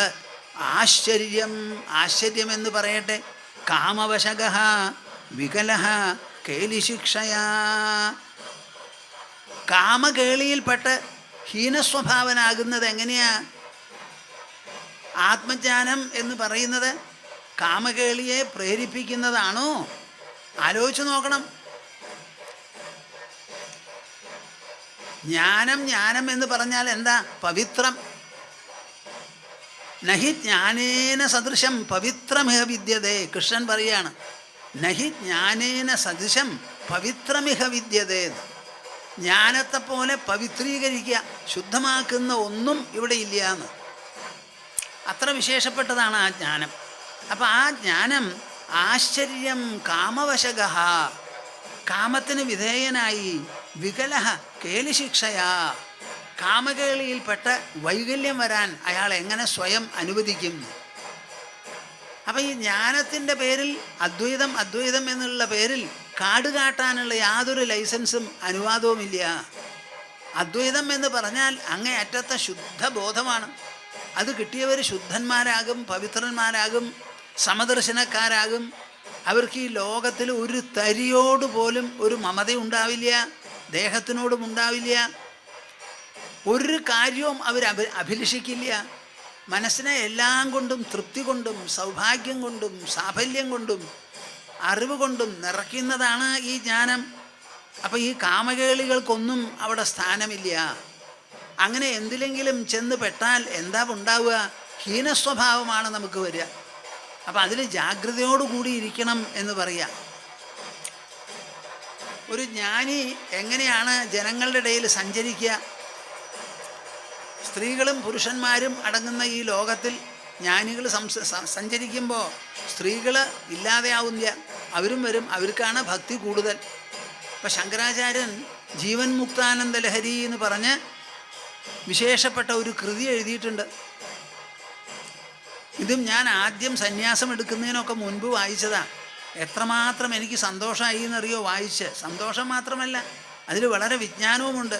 പുരേ പൗരാൻ പശ്യൻ നരയുവതിനാമാകൃതിമയാൻ സുവേഷാൻ സ്വർണാലങ്കരണകലിതാൻ ചിത്രസദൃശാൻ സ്വയം സാക്ഷി ദഷ്ടേത്യഭിചകലയൻ തൈഃ സഹരമൻ മുനിർനവ്യാമോഹം ഭജതി ഗുരുദീക്ഷാക്ഷതതമാ. നിങ്ങളൊക്കെ ഇതൊന്ന് വായിച്ച് മനസ്സിലാക്കുമപ്പ. കെട്ടിത്തൂക്കൻ എന്താ അവിടെ പറയണത്? ആ ആള് നിങ്ങൾ വിചാരിക്കുന്ന പോലെ മുഖം വീർപ്പിച്ചിരിക്കുന്ന ആളല്ല. ലളിത സ്വഭാവനായി, സഹജശീലനായി, ജനങ്ങൾക്ക് എല്ലാവർക്കും ഇഷ്ടപ്പെട്ട്, ജനങ്ങളെ ഇഷ്ടപ്പെട്ട് അങ്ങനെ നടക്കുന്ന ഒരാളാ. അങ്ങനെ ഒരാളെ കണ്ട തന്നെത്താനെ മനുഷ്യർക്ക് അടുത്ത് പോകണമെന്ന് തോന്നും. യോഗവാസിഷ്ഠത്തിലെ വസിഷ്ഠൻ ശ്രീരാമനോട് പറയാണ്, എന്താ, സമബുദ്ധിയുള്ള ഒരാളുടെ അടുത്ത് സൗമ്യശീലമുള്ള മൃഗങ്ങളും ക്രൂരസ്വഭാവികളും രണ്ടും ഒരുപോലെ അമ്മയുടെ അടുത്ത് പോകുന്ന പോലെ പോകുന്നു. അമ്മയുടെ അടുത്ത് പോകുന്നത് പോലെ പോകും. വിഷമാനി മൃദൂനി ച വിശ്വാസമിഹ ഭൂതാനി.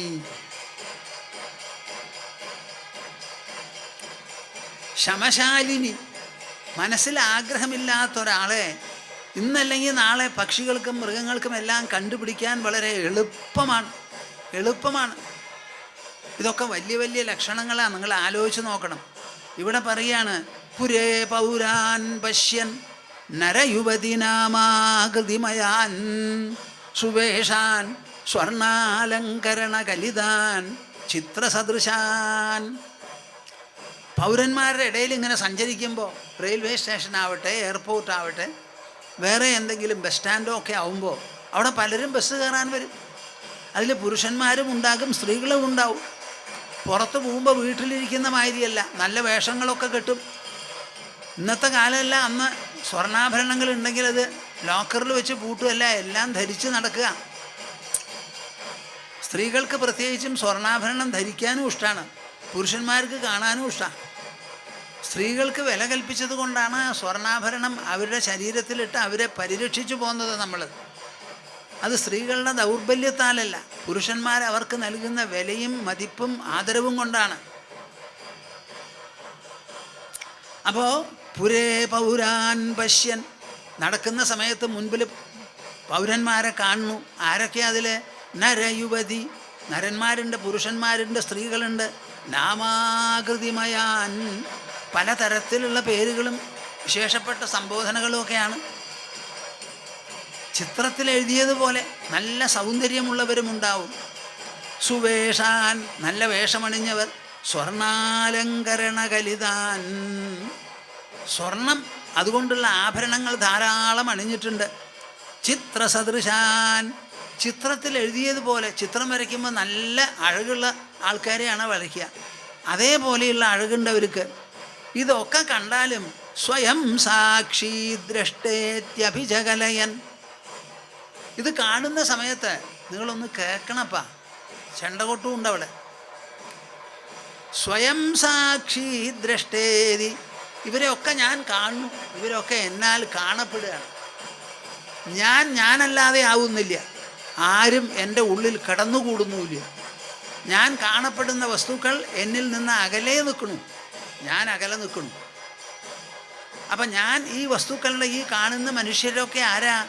സ്വയം സാക്ഷി ദ്രഷ്ടേതി. അവർക്ക് എല്ലാവർക്കും സാക്ഷിയായി ഈ ദർശനം എൻ്റെ ഉള്ളിൽ, എൻ്റെ ദർശനം എന്ന് പറയത്തക്ക വിധത്തിൽ ഞാൻ സാക്ഷിയായി ദ്രഷ്ടാവായിരിക്കുന്നവനാണ്. അഭിജകലയൻ തൈഹി സഹരമൻ, അവരെ കണ്ട് പേടിക്കാറില്ല. അവരോടുകൂടി വ്യവഹാരങ്ങൾ നടത്തി അവർക്ക് എന്തെങ്കിലും ചോദ്യം ഉണ്ടെങ്കിൽ പറഞ്ഞു കൊടുത്ത് പലതരത്തിലാണ് ഓരോന്ന്. അങ്ങനെ എന്തായാലും കലയൻ തൈഹി സഹരമൻ, അവരോടുകൂടി രസിച്ച് സന്തോഷിച്ചും ഇരിക്കുമത്രേ. അങ്ങനെയാണെങ്കിലും മുനിർനവ്യാമോഹം ഭജതി, മനനശീലമുള്ള മഹർഷി, മനനശീലമുള്ള സാധകൻ, തത്വജ്ഞാനി വ്യാമോഹം ന ഭജതി, ഒരിക്കലും അദ്ദേഹത്തിന് വ്യാമോഹം സംഭവിക്കില്ല. ഗുരുദീക്ഷാക്ഷതതമാ, ഒരു സദ്ഗുരുവിൻ്റെ അടുത്ത് ചെന്ന് എനിക്ക് വേണ്ട ഉപദേശം തരൂ, അറിവില്ല, എങ്ങനെയാണ് നടക്കേണ്ടത്. നമ്മുടെ ശാസ്ത്രത്തിൽ പലതും പറയണു, അറിവുള്ളവരും പറയുന്നുണ്ട്. പക്ഷെ എനിക്ക് ജീവിതത്തിനെ പറ്റി ഒരു എത്തും പിടിയുമില്ല, വേണ്ടത് പറഞ്ഞു തന്ന് എന്നെ പ്രബുദ്ധനാക്കണേ എനിക്ക് ശരണം തരണേ എന്ന് പറഞ്ഞ് നമസ്കരിച്ച് അദ്ദേഹം സ്വീകരിച്ചാൽ നമുക്ക് ശരിയായിട്ടുള്ള ജന്മം എപ്പോഴാണ്? ശരീരം വെച്ച് നോക്കുമ്പോഴോ രണ്ടാം ജന്മം. ആദ്യത്തെ ജന്മം അമ്മയിൽ നിന്നാണല്ലോ. അങ്ങനെ ദീക്ഷ മേടിച്ച് സാധന ചെയ്ത് മനസ്സിലുള്ള മാലിന്യങ്ങൾ നീക്കി ബുദ്ധിയിലുള്ള അജ്ഞാനം മാറ്റി അവസാനം പ്രബുദ്ധതയും പവിത്രതയും വന്നിട്ടുള്ള ഒരു വിശേഷപ്പെട്ട മനുഷ്യൻ ഗുരുദീക്ഷാക്ഷതതമാഹ. ഗുരുദീക്ഷ കൊണ്ട് അജ്ഞാനം മുഴുവനും നശിച്ച് ഇല്ലാതെ ആയി എന്നുണ്ടെങ്കിൽ മുനിർനവ്യാമോഹം ഭജതി. ആ ആൾക്ക് ഒരിക്കലും വ്യാമോഹം ഉണ്ടാവില്ല. ഒന്നിനെയും പേടിച്ച് നമുക്ക് പിന്മാറേണ്ടതില്ല. രാമൻ പോയിടം മുഴുവൻ അയോധ്യയാണ്. ജ്ഞാനം ചെല്ലുന്നിടത്തൊക്കെ ജ്ഞാനമാണ്. അത് വർദ്ധിക്കുകയുള്ളൂ, അത് കുറയില്ല എന്ന്. ഇദ്ദേഹം സഞ്ചരിക്കുന്ന സമയത്ത് പലർക്കും അദ്ദേഹത്തോട് ആദരവും ബഹുമാനവും തോന്നാം. രാജാക്കന്മാർ പോലും കിരീടമെടുത്ത് നമസ്കരിക്കാറുണ്ട്. ആരെ? തെണ്ടി നടക്കുന്ന സന്യാസിമാർ. അതാണ് നമ്മുടെ രാജ്യത്തിൻ്റെ സംസ്കാരം. കാവ്യവസ്ത്രത്തോട് പുരുഷന്മാർക്കും സ്ത്രീകൾക്കും രാജാക്കന്മാരടക്കം എല്ലാ സ്ഥാനമാനങ്ങളിലും ഇരിക്കുന്നവർക്ക് ഒരുപോലെ ആദരവ് തോന്നുന്ന ഒരിടം സന്യാസ സാന്നിധ്യത്തിലാണ്. അതാണ് നമ്മുടെ രാജ്യത്തിൻ്റെ വിശേഷം. ഈ നിറം വാസ്തവത്തിൽ അഴുക്ക് നിറമാണ്, മണ്ണിൻ്റെ നിറ. അവരിങ്ങനെ നടന്നു പോകുമ്പോൾ എല്ലാ സ്ഥലത്തും കിടക്കേണ്ടി വരും. വെളുത്ത വസ്ത്രം ധരിച്ചാൽ അത് മുഷിയും. അപ്പം മുഷിഞ്ഞ വസ്ത്രം തന്നെ ധരിച്ചു കളയാം. അപ്പം പിന്നെ വേറെ മുഷിപ്പുണ്ടാവില്ലല്ലോ, മുഷിയലുണ്ടാവില്ലല്ലോ. അങ്ങനെ വരുമ്പോൾ അവരെ കണ്ടറിഞ്ഞ് വീട്ടിലേക്കൊന്ന് കൊണ്ടുപോകാം. വീട് പവിത്രമാവും, കുട്ടികൾക്കൊക്കെ നല്ലതാണ്, വരും തലമുറയും നല്ല പോലെ ജനിക്കുമെന്ന് വിചാരിച്ച് കൂട്ടിക്കൊണ്ടുപോകുന്നവരുണ്ട്. അവർ പലതരത്തിലുള്ളവരാവും. പണക്കാരുടെ വീട്ടിലേക്കാണ് കൊണ്ടുപോവുക. രാജാവ് കൊട്ടാരത്തിലേക്കാണ് കൊണ്ടുപോവുക. അങ്ങനെ പലരും കൊണ്ടുപോയാൽ അതൊക്കെ അദ്ദേഹം ഒന്നും വേണ്ട, ഇനി എന്നെ കൊണ്ടുപോകണമെങ്കിൽ കൊട്ടാരമല്ലാതെ ഒരു മൺവീട് ഉണ്ടാക്കൂ, എന്നാലേ ഞാൻ വരുള്ളൂ എന്നൊന്നും പറയില്ല. അവരോടൊന്നും പറയില്ല. മാറ്റം വരുത്തേണ്ടത് മുഴുവൻ തന്നില്ല. കഥാചിത് പ്രാസാദേ ക്വചിതഭിജ സൗധേ നധവളേ കഥാ കാലേ ശൈലേ ക്വചിതഭിജ കൂലേഷു സരിതാം കുടീരേതാം താനാം മുനിജനവരാണാം അഭിവസൻ മുനിർനവ്യാമോഹം ഭജതി ഗുരുദീക്ഷാക്ഷതതമാ. ഒന്ന് വായിച്ചു നോക്കിനപ്പ. ഞാനിത് ജ്ഞാനപ്രസാദമായിട്ട് വിതരണം ചെയ്ത സന്ദർഭങ്ങളുണ്ട്. കഥാചിത് പ്രാസാദേ. ചില സമയത്ത് വലിയ മാളിക ഉള്ള ആൾക്കാരെ വിളിച്ചുകൊണ്ട് പോവുക. അപ്പം അവിടെ മാളികയിൽ കൊണ്ടുപോയി ഇരുത്തും. പ്രത്യേകമായ ഒരു കസേരയിൽ ഭംഗിയായി അലങ്കരിച്ച്, കിടപ്പ് മുറിയാണെങ്കിൽ അതും അവരവരെ കയ്യിലുള്ളത് കൊണ്ടാണല്ലോ ശുശ്രൂഷിക്കുക. അപ്പം അവരോട് പാടില്ല എന്ന് പറയാൻ പറ്റില്ല. അവർക്ക് സമാധാനമാവണമല്ലോ. വിളിച്ച ആൾക്ക് പായ കൊടുത്തു, ഞാൻ കിടക്കണതോ വലിയ മെത്തേല, അത് ശരിയാവില്ല. അപ്പം അവർക്ക് ഇഷ്ടപ്പെടുക, അവർ സ്വീകരിക്കും.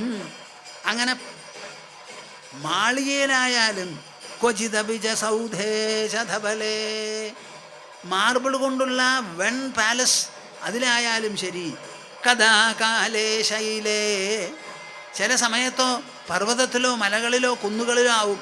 ക്വചിതഭിജകൂലേഷു സരിതാം, ചിലപ്പോൾ ആരുമില്ല, ഈ വന്ന വീട്ടിൽ നിന്നൊക്കെ ഇറങ്ങി വന്നു. ചിലപ്പോൾ മണൽത്തീരത്ത് കിടക്കേണ്ടി വരും, അവിടെയും ശരി തന്നെ.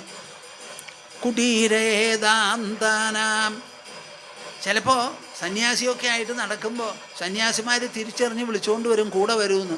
അവരുടെ കൂടെ പോകാൻ്റെ പറ്റുമോ? ഞാനൊരു യാത്രയ്ക്ക് പോകണ്ടായി, കയ്യിൽ കാശൊന്നും എടുക്കാതെ. അങ്ങനെ പോയപ്പോൾ തൃശ്ശിനാപ്പള്ളിയിൽ ചെന്നു. അപ്പോഴേക്കും വയ്യാൻ്റെ ആയി കഴിഞ്ഞു, ഭക്ഷണമില്ല, ഒന്നുമില്ല, അങ്ങനെ ആയല്ലോ. എന്നിട്ട് അവിടെ ഇറങ്ങി ഇങ്ങനെ നടക്കുമ്പോൾ താടിയും തലിയുള്ള ഒരു സന്യാസി ഇങ്ങനെ വീറായിട്ട് നടന്നുകൊണ്ട് വരിക. എവിടേക്കാണ് പോണേന്ന് ചോദിച്ചില്ല. വരും എൻ്റെ കൂടെ എന്ന് പറഞ്ഞു. അദ്ദേഹത്തിൻ്റെ കൂടെ പോയി. എന്നിട്ടൊരു സ്ഥലത്തേക്ക് കൂട്ടിക്കൊണ്ടുപോയപ്പോൾ 2-3 ഇഡ്ഡലിയും കാപ്പിയും കിട്ടി. അത് കഴിഞ്ഞ് എന്തോ എൻ്റെ അടുത്ത് അദ്ദേഹത്തിനൊരു താല്പര്യം തോന്നി. ഞാൻ എവിടെ പോയി വായ തുറന്നാലും കുറേ ആൾക്കാർ അവിടെ വന്ന് കൂടും. എവിടെ പോയിട്ട് വായ തുറന്നാലും ഇതാ എൻ്റെ അനുഭവം. അങ്ങനെ വന്ന് അദ്ദേഹം അവസാനം അതൊക്കെ കഴിഞ്ഞ് അങ്ങോരിയ്ക്കുന്ന കുടീരത്തിലേക്ക് കൊണ്ടുപോയി. എൻ്റെ ജീവിതത്തിൽ വലിയൊരു ധന്യമുഹൂർത്തമാണ്. എല്ലാം കൂടി ഒരു 6 അടി 7 അടി വിസ്താരമുണ്ട്, ഒരു 5 അടി പൊക്കമുണ്ടാവും. കോണിപ്പടി കൂടി അവിടെ കയറി ആ കുടീരത്തെങ്കിൽ കടന്നപ്പോൾ അദ്ദേഹത്തിൻ്റെ വസ്ത്രമൊക്കെ അഴിച്ചു മാറ്റി. ഒരു കൗപീനം മാത്രമേ ഉള്ളൂ. സുന്ദരാനന്ദ സ്വാമി എന്നാണ് പേര്. ഇതിൻ്റെ ആദ്യകാലത്താണ് കേട്ടോ, സഞ്ചാരം നടത്തിയ കാലത്ത് കേരളത്തിൽ. അദ്ദേഹം കിടക്കുന്നതൊക്കെ മരവുരിയിലാണ്, ഒരു കട്ടിലും ഉണ്ട് അതിൽ. ഞാനും അവിടെ ഒരു ദിവസം കഴിച്ചു കൂട്ടി. അപ്പം ഞാനത് കഴിച്ചു കൂട്ടുമ്പോൾ എനിക്ക് ഈ ശ്ലോക ഓർമ്മ വന്നത്. കുടീരേദാന്താനാം, കാവേരി നദീ തീരത്തിലാണത് നടന്നത്. അപ്പം എൻ്റെ ജീവിതത്തിൽ ഇങ്ങനെ ഒരു സന്ദർഭം ഉണ്ടാവുകയേ ഇല്ല സ്വതവേ, അന്നത് ഉണ്ടായി. അപ്പോൾ ശങ്കരാചാര്യൻ എഴുതിയതിനോട് എനിക്ക് വളരെയധികം ഇത്ര വ്യക്തമായിട്ട് ഓരോന്ന് പറഞ്ഞല്ലോ, നന്നായി എന്ന് തോന്നി. കുടീരേദാന്താനാം മുനിജനവരാണാം അഭിവസൻ, നല്ല മുനിജനവരാണാം, മുനിശ്രേഷ്ഠന്മാരോടുകൂടി അദ്ദേഹത്തിന് താമസിക്കേണ്ടി വരും. ഒരു പക്ഷേ ഇദ്ദേഹത്തിന് വലിയ പഠിപ്പും അറിവും ഉണ്ടായില്ല എന്ന് വരാം. ആത്മാനുഭവത്തിലാണ് അദ്ദേഹം കേസരി. അങ്ങനെ വന്നാലും മുനിർനവ്യാമോഹം ഭജതി ഗുരുദീക്ഷാക്ഷതതമാ. കേൾക്കണുണ്ടോ നിങ്ങൾ? ഒന്ന് വായിക്കണപ്പ, മനസ്സിലാക്കൂ. ഇത് സാധ്യമാണ്. ഇതാണ് ജ്ഞാനം. ജ്ഞാനം അഭ്യസിക്കുന്നത് മനസ്സും ബുദ്ധിയുമാണ്. അതുകൊണ്ടുള്ള സംസ്കാരം, സമ്പന്നത, ധന്യത, അലങ്കാരം, ഭൂഷണം, ഇതൊക്കെ നമ്മുടെ ഉൾ വ്യക്തിത്വത്തിനാണ്. അതാണ് മൂത്ത് പഴുക്കുന്നത്.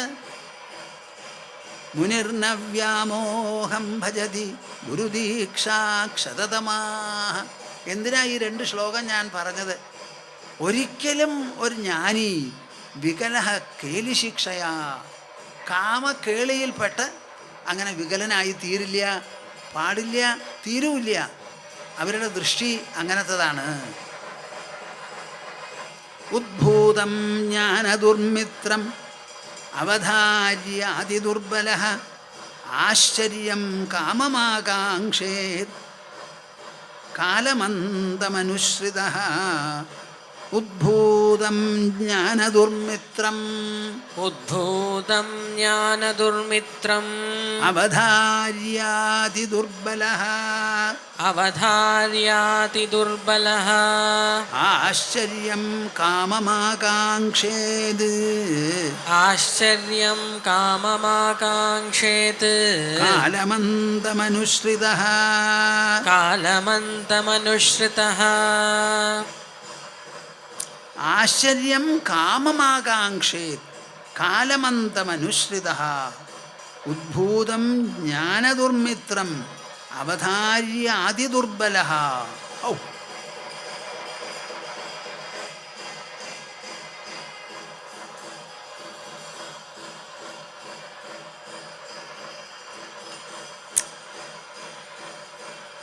ഈ കാമം എന്ന് പറയുന്നത് മനുഷ്യനെ എല്ലാ വിധത്തിലും ദുർബലനാക്കുന്നതാണ്. എന്തെല്ലാം അത് ചെയ്യിപ്പിക്കും എന്ന് പറയാൻ പറ്റില്ല. ആ കാമത്തിനെ പറ്റി വലിയ വർണ്ണനയുണ്ട്. കാമോ നാമ മഹാൻ.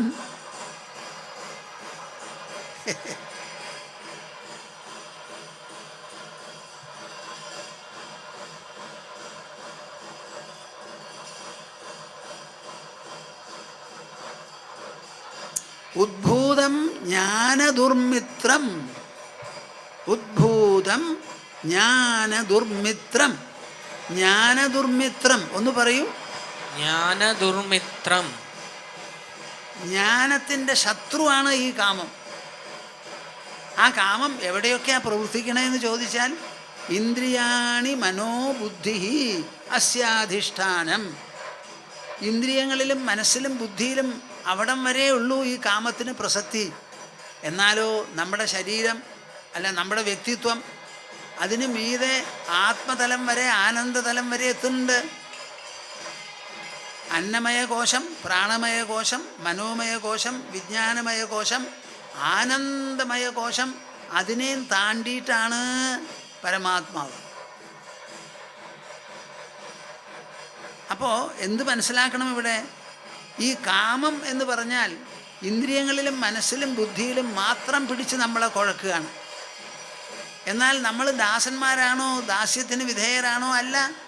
അതിനപ്പുറത്ത് നമുക്കൊന്നുണ്ടപ്പാ. ഇന്ദ്രിയാണി മനോബുദ്ധി അസ്യാധിഷ്ഠാനമുച്യതേ ഏതൈർവിമോഹയത്യേഷ. ഈ ഇന്ദ്രിയങ്ങളിലും മനസ്സിലും ബുദ്ധിയിലും ഇരുന്നു കൊണ്ടാണ് ഈ കാമം നമ്മളെ അടിമയാക്കി തീർക്കുന്നത്. അപ്പം എന്തു വേണം? ഇന്ദ്രിയങ്ങളും മനസ്സും ബുദ്ധിയുമുണ്ടല്ലോ, അതിനും അപ്പുറത്തുള്ള ആത്മാവിനെക്കുറിച്ച് മുൻകൂട്ടി വിചിന്തനം ചെയ്ത് നമ്മുടെ വ്യക്തിത്വത്തിൻ്റെ ഉള്ളധിഷ്ഠാനം അത് എത്രയാണ്, എങ്ങനെയാണ് എന്ന് മനസ്സിലാക്കി ഉറപ്പോടുകൂടിയിരിക്കുക. ഏവം ബുദ്ധേ പരം ബുദ്ധ്വാ. ബുദ്ധിക്കും അപ്പുറത്തുള്ളതിനെ മനസ്സിലാക്കി ആ അറിവിൻ്റെ വെളിച്ചത്തിൽ, അറിവിൻ്റെ പ്രഭാവത്തിൽ, അറിവിൻ്റെ സ്വാധീനത്തിൽ ഇന്ദ്രിയ മനോബുദ്ധി കോശങ്ങളുണ്ടല്ലോ, അതൊക്കെ ശുദ്ധമാക്കിയെടുക്കണം. അതിനാണ് ഈ ധ്യാനം എന്ന് പറയുന്നത്. നിങ്ങൾ എത്ര മല ചവിട്ടിക്കോളൂ, എത്ര വേണമെങ്കിൽ ചെന്ന് പ്രദക്ഷിണം വെച്ചോളൂ, അതൊക്കെ ചെയ്യുന്നത് ശരീരമാണ്. അതൊരു നല്ല സാധനയാണ്, തുടക്കമാണ്, ചവിട്ടുപടിയിലെ ഓരോ പടികളാണ്. പക്ഷേ നമുക്ക് ശുദ്ധിയും ആ സാത്വികതയും വരണം എന്നുണ്ടെങ്കിൽ ഒരിടത്ത് ഇരുന്ന് കണ്ണടച്ചിരിക്കണം. അപ്പോഴാണ് നിങ്ങൾക്ക് നിങ്ങളുടെ മനസ്സെന്താണെന്ന് വെളിവാവുക. മനസ്സിൽ വരുന്ന വൃത്തികൾ എങ്ങനത്തതാണെന്ന് ബോധ്യം വരും. നിങ്ങളുടെ മനസ്സിൽ തന്നെ മനോവൃത്തികൾ വെളിപ്പെടുത്തുന്ന ഒരു അഭ്യാസമാണ് ഈ ധ്യാനം. കണ്ണടയ്ക്കണം, ശരീരം അനങ്ങരുത്, ഒരു സ്ഥലത്ത് ഇരിക്കണം. എന്നിട്ട് നിങ്ങൾ നോക്കുമ്പോൾ മനസ്സ് മാത്രമേ അവിടെ ഉണ്ടാവുള്ളൂ. മനോവൃത്തികൾ ഇങ്ങനെ തെളിഞ്ഞ് വരും. എൻ്റെ മനസ്സാണോ ഇത് മുഴുവൻ പുറപ്പെടുവിക്കുന്നത് എന്ന് വരെ നിങ്ങൾക്ക് തോന്നും. ആ ധ്യാനത്തിൽ മനസ്സിലാക്കണം, ഈ മനോവൃത്തികളും ബുദ്ധിവൃത്തികളുമൊക്കെ ഒരു പടി താഴെയാണ്. അതിൻ്റെ അപ്പുറത്ത് നമുക്കൊരു ആത്മതലമുണ്ട്. ആ ആത്മതലം എല്ലാറ്റിനും ഉപരിയാണ്. ഇന്ദ്രിയാണി പരാണ്യാഹു ഇന്ദ്രിയേഭ്യഃ പരം മനഃ മനസസ്തു പരാ ബുദ്ധി യോ ബുദ്ധേഃ പരതസ്തു സഹ. നമ്മുടെ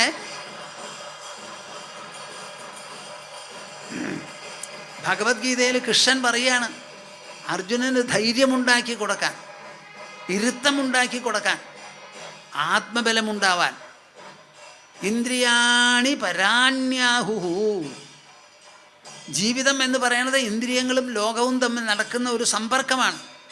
കാലത്തെണീറ്റ് കണ്ണു തുറന്നാൽ തുടങ്ങി സമ്പർക്കം. ആ സമ്പർക്കം നടത്തുന്നത് മുഴുവൻ ഇന്ദ്രിയങ്ങളാണ്.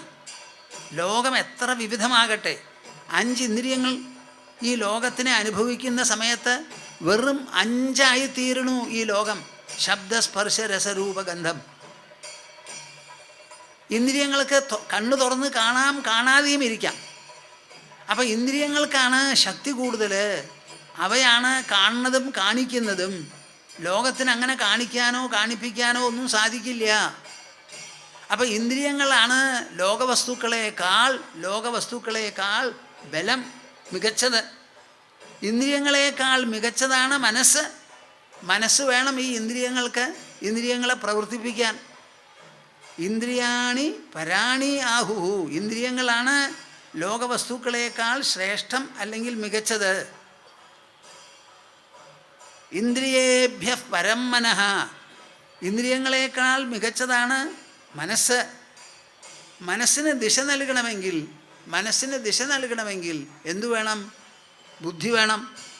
മനസ്സ് ഇതൊക്കെ കണ്ട് ഇംപ്രഷൻ എടുത്ത് അങ്ങനെ ഇരിക്കുകയുള്ളൂ, വേറെ ഒന്നും ചെയ്യില്ല. അപ്പോൾ എന്തു വേണം?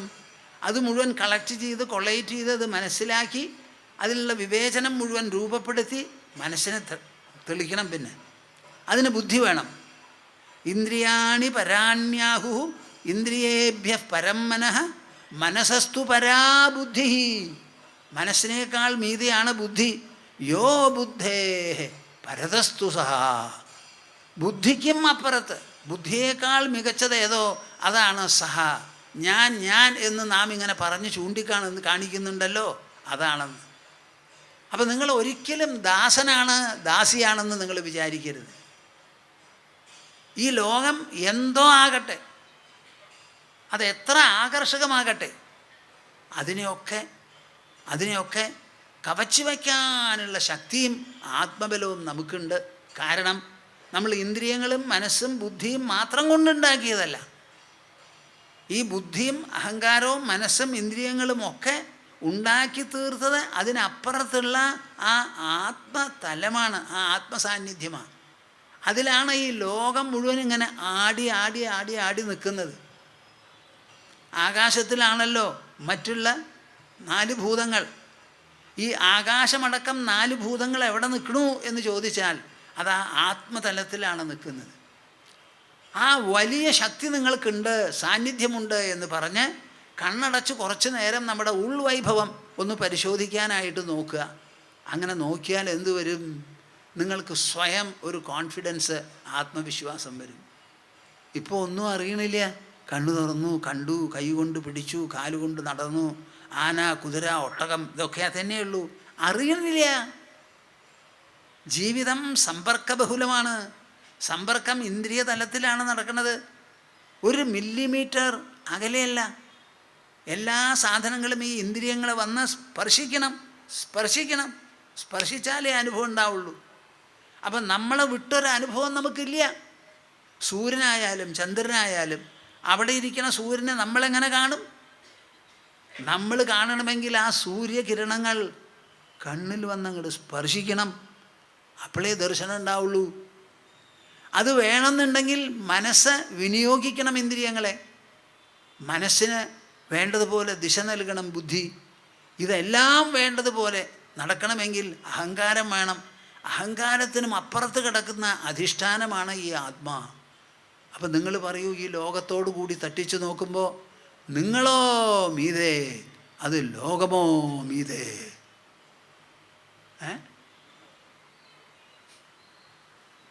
ഒറ്റെണ്ണത്തിന് ചൊടിയില്ല, ഒരാൾക്കും ഇല്ല. ലോകമോ മീതേ, നിങ്ങളോ മീതേ എന്നാ ചോദിക്കണം ഞാൻ. ആ ഒരു ഭാവം നിങ്ങൾക്ക് ഉണ്ടാവട്ടെ. എൻ്റെ ശരീരം പരിമിതമാണ്, ഞാൻ സമ്മതിച്ചു. എൻ്റെ ശരീരം പരിമിതമാണ്. അതേപോലെ അപരിമിതമാണ് ആ ശരീരത്തിലുള്ള ഉണർവ്. ആ ശരീരത്തിനെ ഉജ്ജീവിപ്പിച്ച് നിർത്തുന്ന സാന്നിധ്യം അപരിമിതമാണ്, അനന്തമാണ്. മാത്രമല്ല അത് ചേതനാത്മകമാണ്. ഈ ആകാശം അനന്തമാണ്. പക്ഷേ ആകാശം ദ്രവ്യാകാശമാണ്, ജഡാകാശമാണ്. ഉള്ളിലുള്ളതോ അത് ചിദാകാശം, ഉണർവുള്ള ആകാശം, ചേതനമാണത്. ആ ചേതന എന്ന് പറയുന്നത് നമ്മുടെ ഉള്ളിലുണ്ട്. അത് ഉള്ളിടത്തോളം കാലം നിങ്ങൾ പരിഭ്രമിക്കരുത്. മനുഷ്യൻ പേടിക്കാൻ ജനിച്ചവനല്ല, നിർഭയത നേടാൻ ജനിച്ചവനാണ്.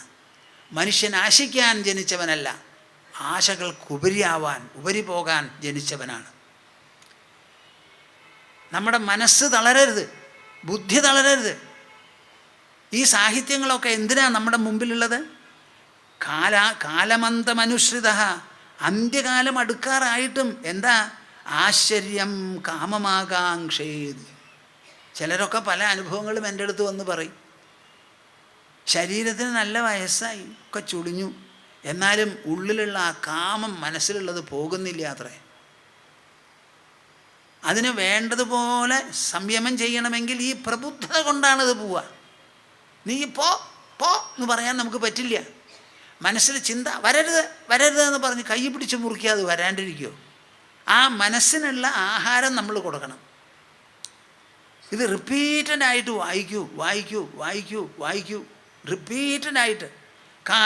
കാലമന്തമനുസൃത, അവസാന കാലം എത്താറായിട്ടും ആശ്ചര്യം കാമമാകാംക്ഷേത്.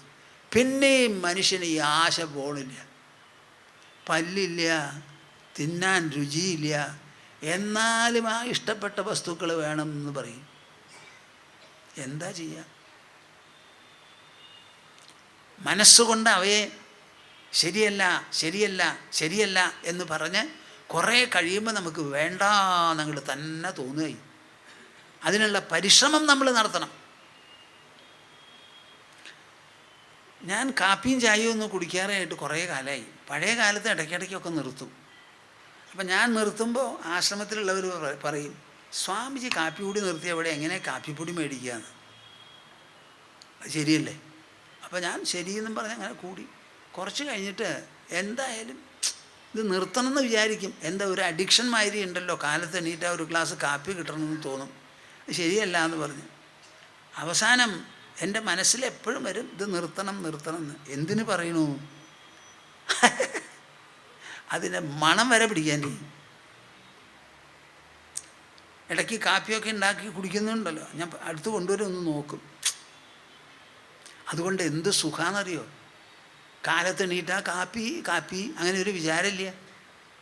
സുഖമായിട്ട് എന്ത് വേണമെങ്കിൽ ചെയ്യാം. കാലത്ത് എണീറ്റ് 2 ഗ്ലാസ് വെള്ളം കുടിക്കും, കുറേ കഴിഞ്ഞാൽ ഒരു ഗ്ലാസും കൂടി കുടിക്കും, ധാരാളം മതി. ഊണ് കഴിഞ്ഞാൽ പിന്നെ ഇടയിലൊന്നും വേണ്ട. തൃശ്ശൂരിലത്തെ കസ്തൂരി ശങ്കരമേനോൻ ഒരു ഐ സ്പെഷ്യലിസ്റ്റ് ഉണ്ടായിരുന്നു. അദ്ദേഹം നമ്മുടെ ശിഷ്യനായിരുന്നു, ദീക്ഷയൊക്കെ കൊടുത്തിട്ടുണ്ട്. അപ്പോൾ ഒരു ദിവസം അദ്ദേഹം എന്നോട് പറയുക, സ്വാമിജി ഡോക്ടർമാരെന്ത് വേണമെങ്കിൽ പറഞ്ഞോട്ടെ, കനപ്പെട്ട ഭക്ഷണം സോളിഡായിട്ട് എന്തെങ്കിലും കഴിച്ചാൽ 5 മണിക്കൂർ കഴിഞ്ഞിട്ടേ പിന്നെ ഭക്ഷണം കഴിക്കാൻ പാടുള്ളൂ എന്ന്. ആ പറഞ്ഞ ദിവസം മുതൽക്ക് ഞാൻ അങ്ങനെയാണ്. വെള്ളം കുടിക്കും, ഒരു സാധനം വേണ്ട. ക്ഷുത് വ്യാധിശ്ച ചികിത്സ്യതാം എന്നാ പറയണത് ശങ്കരൻ. വിശപ്പിനെ മരുന്ന് വ്യാധിയാണെന്ന് കണക്കാക്കി ചികിത്സിക്കണം എന്ന്. അപ്പം നിങ്ങൾ കഴിക്കുന്ന ഭക്ഷണം മരുന്നാണ്. മരുന്ന് കൂടുതൽ കഴിക്കുമോ?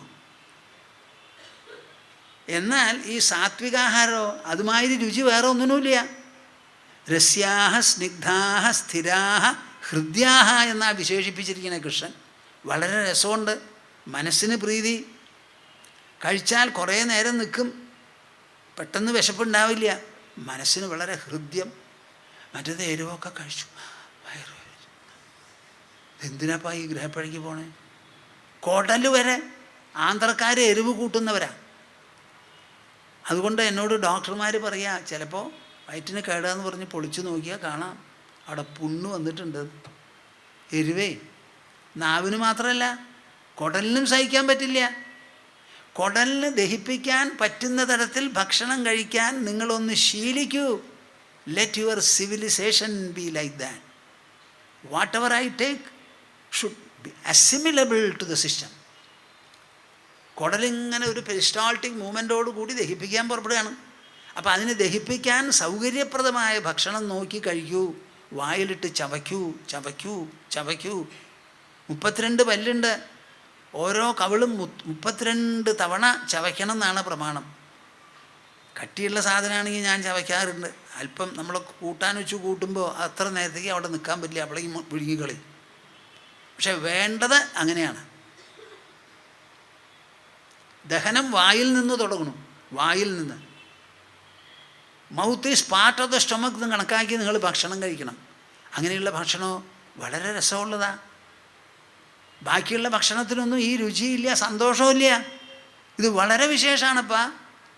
എന്താ സാത്വിക ഭക്ഷണത്തിന് കുറവ്? രസ്യാഹ സ്നിഗ്ധാഹ. സ്നിഗ്ധം എന്നുള്ള വാക്കിൻ്റെ അർത്ഥം എന്താ? കടിച്ച് ബുദ്ധിമുട്ടേണ്ട ആവശ്യമൊന്നുമില്ല, കളയാനുള്ളതൊന്നും ഉണ്ടാവില്ല, വളരെ സ്നിഗ്ധമാണ്. സ്ഥിരാഹ, അതിൻ്റെ ഗുണം വിശപ്പ് മാറലൊക്കെ സ്ഥിരമായിട്ട് നിൽക്കും. ഹൃദ്യാഹ, അത് കഴിച്ചതിനെക്കുറിച്ച് ആലോചിക്കുമ്പോൾ ഏമ്പക്കം വരില്ല, പുളിച്ചു തേട്ടില്ല, ഒന്നും ഉണ്ടാവില്ല, ഒരു സുഖം തോന്നും വയറ്റിൽ. ഇതിന് മീതെ നിങ്ങൾക്ക് എന്ത് വേണം? ഇതറിയാതെ കട്ടു നമ്മളെ ലവണാത്യുഷ്ണു, കുറേ കയ്പ്, കുറേ എരിവ്, കുറേ പുളി, ഇതൊക്കെ പാടെ കൂടി കഴിക്കുന്നു. ഷഡ്രസങ്ങളാണ്. അതിൽ ആദ്യത്തെ രസം മധുരരസമാണ്. മധുരം, ആ മധുരത്തിൻ്റെ പിന്നിലാണ് ബാക്കിയുള്ള രസങ്ങളെല്ലാം. ആ രസങ്ങളിൽ വേണ്ടതുപോലെ ചേർത്ത് നമുക്ക് നല്ല ഒരു റെസിപ്പി ഉണ്ടാക്കണുണ്ടല്ലോ, അതിലാണ് നമ്മുടെ മഹിമ. ഈ വ്യഞ്ജനങ്ങളൊക്കെ ചേർക്കുമ്പോൾ കൂടുതൽ ചേർക്കരുത്. ഓരോ കഷ്ണത്തിൻ്റെയും രുചിയുണ്ടല്ലോ, ആ രുചി നന്നായി കാണണം. എന്ത് വ്യഞ്ജനം നിങ്ങൾ ചേർക്കുമ്പോഴും വ്യഞ്ജനം കൂടുതലും കഷ്ണത്തിൻ്റെ രുചി ഇല്ലാതെ ആവാനല്ല. ഇപ്പോൾ കുറേശ്ശെ കുറേശ്ശെ ചേർക്കുക. എരിവ് ചേർത്തോളൂ, എരിയരുത്. പുളി ചേർത്തോളൂ, പുളിക്കരുത്. മധുരം ചേർത്തോളൂ, മധുരിക്കരുത്. പറയണ മനസ്സിലാവുന്നുണ്ടോ? എത്ര വേണോ അത്ര ചേർക്കുക. അതിൽ ചേർത്തിട്ടുണ്ടാവും. പക്ഷെ അത് ഒന്നിച്ചങ്ങനെ കാണില്ല എന്ന്. ഉദ്ഭൂതം ജ്ഞാനദുർമിത്രം അവധാര്യ അതിദുർബല ആശ്ചര്യം കാമമാകാംക്ഷേത് കാലമന്തമനുശ്രിത. ഇത് തിരുത്തലായിട്ട് പറയുകയാണ്. നമുക്ക് നിർത്താം. ഇന്ന് പറഞ്ഞത് പ്രത്യേകിച്ചും ആലോചിക്കൂ. 3-ാമത്തെ അധ്യായമാണിത്. 3ഉം 4ഉം ഏറ്റവും വിശേഷപ്പെട്ടതാണ്.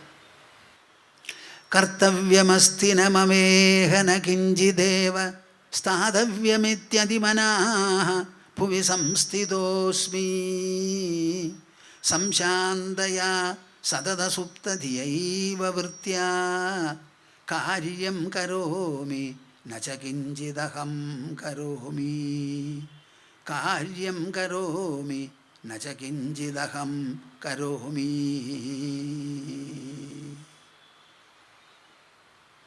എല്ലാവർക്കും കൂടി ഓങ്കാരം ജപിക്കാം, എന്നിട്ട് പിരിയാം.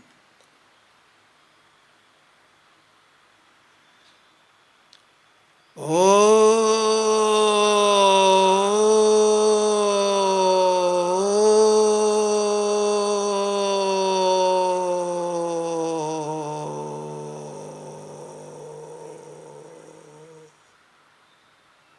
ഹരി ഓ.